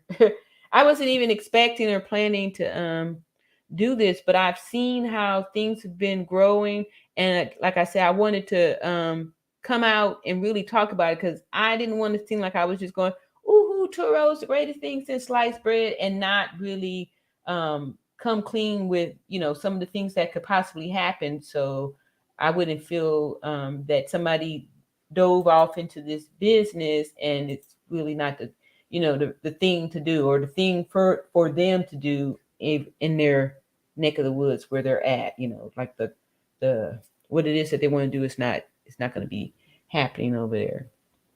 So I did that, and I'm just excited. Let me just go ahead and look, if more people keep coming here, and I'm trying to close it out. But yeah, so if you for those of you who just joined, go ahead and hit the like button on your way in here. I'm Treya, and welcome to the Real Estate Apostle channel, where I'm passionate about helping middle-aged adults like myself overcome the fear of leaving behind the comfortable six-figure job to start a business. And that's what we're doing over here. We're helping middle-aged people start businesses. And Turo is a platform that allows you to rent your vehicle to other people. And so you have like a rental car company, your own little rental car company. And I've been doing the Turo for the last 4 months. I started in July, and each month I made more money than the month before. And I had my biggest month last month. And we're going to see what's happening for this month here. This is November, so it's kind of slow right now. Nothing's really happening. And today I brought this live together because I wanted to share with you guys my plan to start to make this course to help people to start a Turo business and get a fleet of 7 to 10 cars within 6 months on this platform. How to go from nothing, from 0 to 7 to 10 car fleet in 6 months, and to show you how you can get up and going and earning some revenue where you are making some income. It's not going to be passive. I'm not gonna lie, it's not gonna be passive. There is work to be done. You got to clean these cars, and then, like Stefan said, once you get in the position where your other flows of income are going good, you could market that out, or put it out there and let somebody else do the work for the cars. So you are just building your business up, which I can totally see a solution for me to do that, because like I said, I've started the business. I can't just throw it away. I've got to continue on. I've got to focus, buckle down and focus, and then just continue to move forward. So I'm just excited because everything is working out exactly how I envisioned it. I envisioned this to be a nice big community of multiple Turo hosts from all over the country getting together, and maybe, who knows, like Stefan is talking about the business opportunity, the investments that he's doing in his home country of Liberia, and also how that could be an opportunity, for anybody too, to invest in developing in real estate and all that good stuff, and pooling our resources and our things together to be more powerful. Even the Bible says that 2 are better than 1. So it's a good thing to team up, to group up with people, to come together, to support one another. And I thank you guys so much for all of the support that has been shown to me here. And again, I've got these links here. So if you're even considering this YouTube thing, please click that link and get started. It's a great course. It's teachable. You can listen and watch it and get all this information, and be sure to not just be a hearer of the word, but also a doer. So you can implement these things and start watching your channel and your business grow. So I think this is a good little part here to go ahead and stop. See, 3:34:35. So that's like 3 hours. This might be my record. I think I've done like 3 hours and some minutes before. So I don't know. Maybe I'll find something else to talk about so I can milk out another 20 minutes or so. Let me see what else was on my plan to talk about. I haven't shared a screen, shared the screen at all. So let's see if I can share some screen and show some stuff here, like on my site here. Since I kind of was going to share that video, but I had the actual person to come up. Can't do better than that to actually bring up the real artist, the real person to do the stuff here. Turo. People see what the Turo is looking like. Let's see, maybe later. Looking like for me here. And I'm glad that I got through this little bitty part where, I was feeling like this ain't worth it. I don't want to do this anymore. All that stuff. So let's see here. Go back over here. I can't see. All right, let me go scoot over here a little bit. And I'm going to share the screen. Is that it there? Yeah, share the screen. And we're going to look at my Turo. What is that? That is not, that's wrong share. Let me see. Stop sharing. Okay, this is where I use my line struggle streaming. Okay, let me go back over here to that. And let me see. Share. Oh, I'm supposed to go there. And earnings. Okay, am I sharing the screen there? I am. So I'm gonna do this little share like that because I like it when I'm up in it like that. I got a little message here. Okay, so let's discuss. So here we go. First month, 2,200, and that was with 2.5 cars because after the first week I pulled off my convertible rag top, and but still those 2 cars did that. And again, there was a time where there was gaps where the cars weren't rented, with the Explorer that I thought was stolen was on restriction. August came around, did a little bit better, not a whole big, nothing big sweeping or nothing there, a few extra bucks. September, just a little bit over, a couple of extra, about an extra $500. And then at the end of this month, it's when I got the 5 extra cars. And here's what happens with the 5 cars out for October. And so far, this month has been extremely slow. Like I haven't had any bookings all week, and I haven't did any changes on my prices. So there's, it's not as, that's what's happening there. But this is like a day-to-day thing, so you never know when things will change or get different. There we go. Perfect. All right, so that was my that was how the earnings went, and you saw how it went from really more than doubled the income with the extra cars and stuff like that. And then with the extra cars is what opened me up to be able to hit all these little points on the things that can happen to you as a Turo host. So I'm just excited because now I can be able to tell you things to anticipate, what to expect, what to do when it happens, and how to have a resolution for it. So again, I think I'm about ready to not throw in the towel, but call it a night and then fix the rest of my dinner. But anyway, I'm so grateful that you guys are here and y'all still up here and making me feel like I don't want to say goodbye. Y'all say goodbye. You hang up. No, you hang up. You hang up, then I hang up. So somebody hang up. Y'all hang up on me now so I can go. But anyway, I'm about to say I love you, and I'll see y'all. I may show up tomorrow too because I'm really enjoying this whole live. Like I really kind of don't want to go either. I'm having a good old time, just talking and all that good old stuff too. But I don't know. I'll see. I've been coming up here every day, and it's just been getting better and better each day to where this has been like a high point. This has been the best. It's been the best one so far. It's been really exciting. I was so excited to have 2 in one day, and just totally awesome. So anyway, I'm going to talk to y'all later. Bye. Do my pageant wave. Bye-bye. See you later.